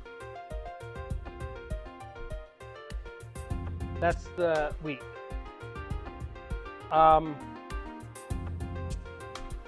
If there's anybody else that wants to participate on Friday, they would have to join Parsec and you can play with them.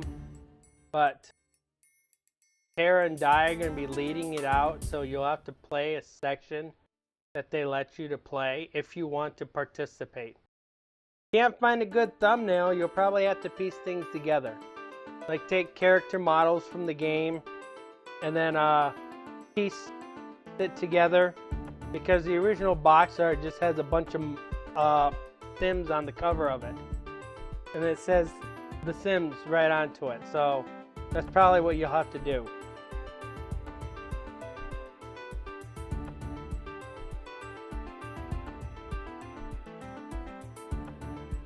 So I'm not sure how easy it is to find models from a console port of The Sims.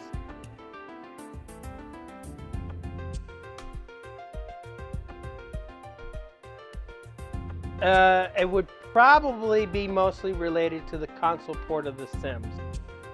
So if you can find screenshots that's in really good quality, you could probably piece them together.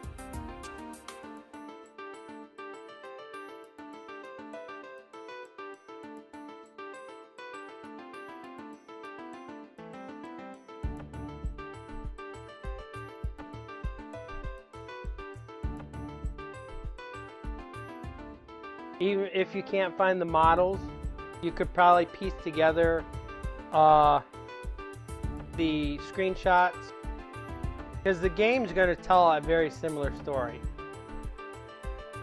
Because it's all story mode. You need to not do that. Yeah.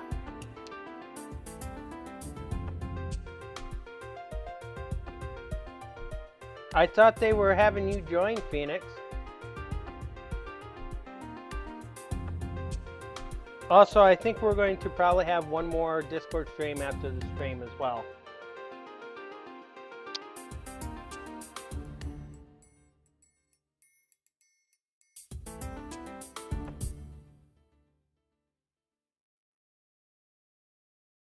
Well, you don't have very much time to decide left. Because once I post it, and if you say you're joining, it can't be changed later. And if you don't decide by Friday, they can't include you. And then if you want to join on that particular day, the answer would be no. So those are the ultimatums you have. You have to make that choice before Friday. I would do a raid if I had a laptop that was working. The laptop I have doesn't have a battery anymore. So if I unplug it from the wall, it's going to shut down. And I haven't had the money to replace that battery yet.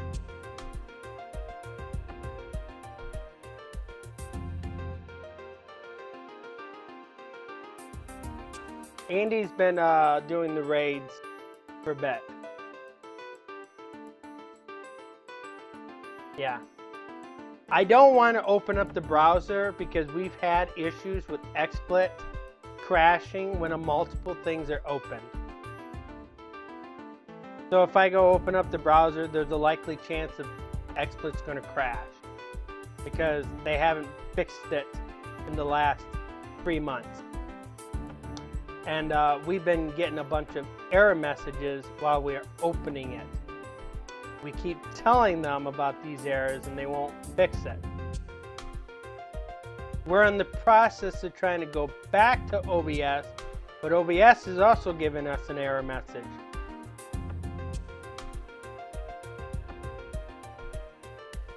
Other streaming softwares cost more than XSplit monthly.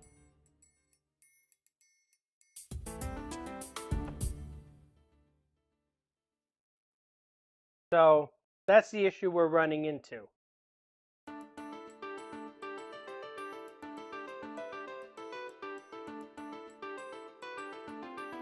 Okay. Any questions before I close off stream?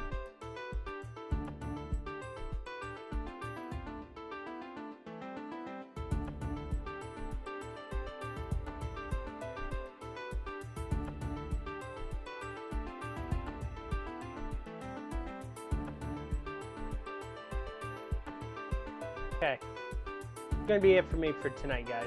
You all have a wonderful night. Take care.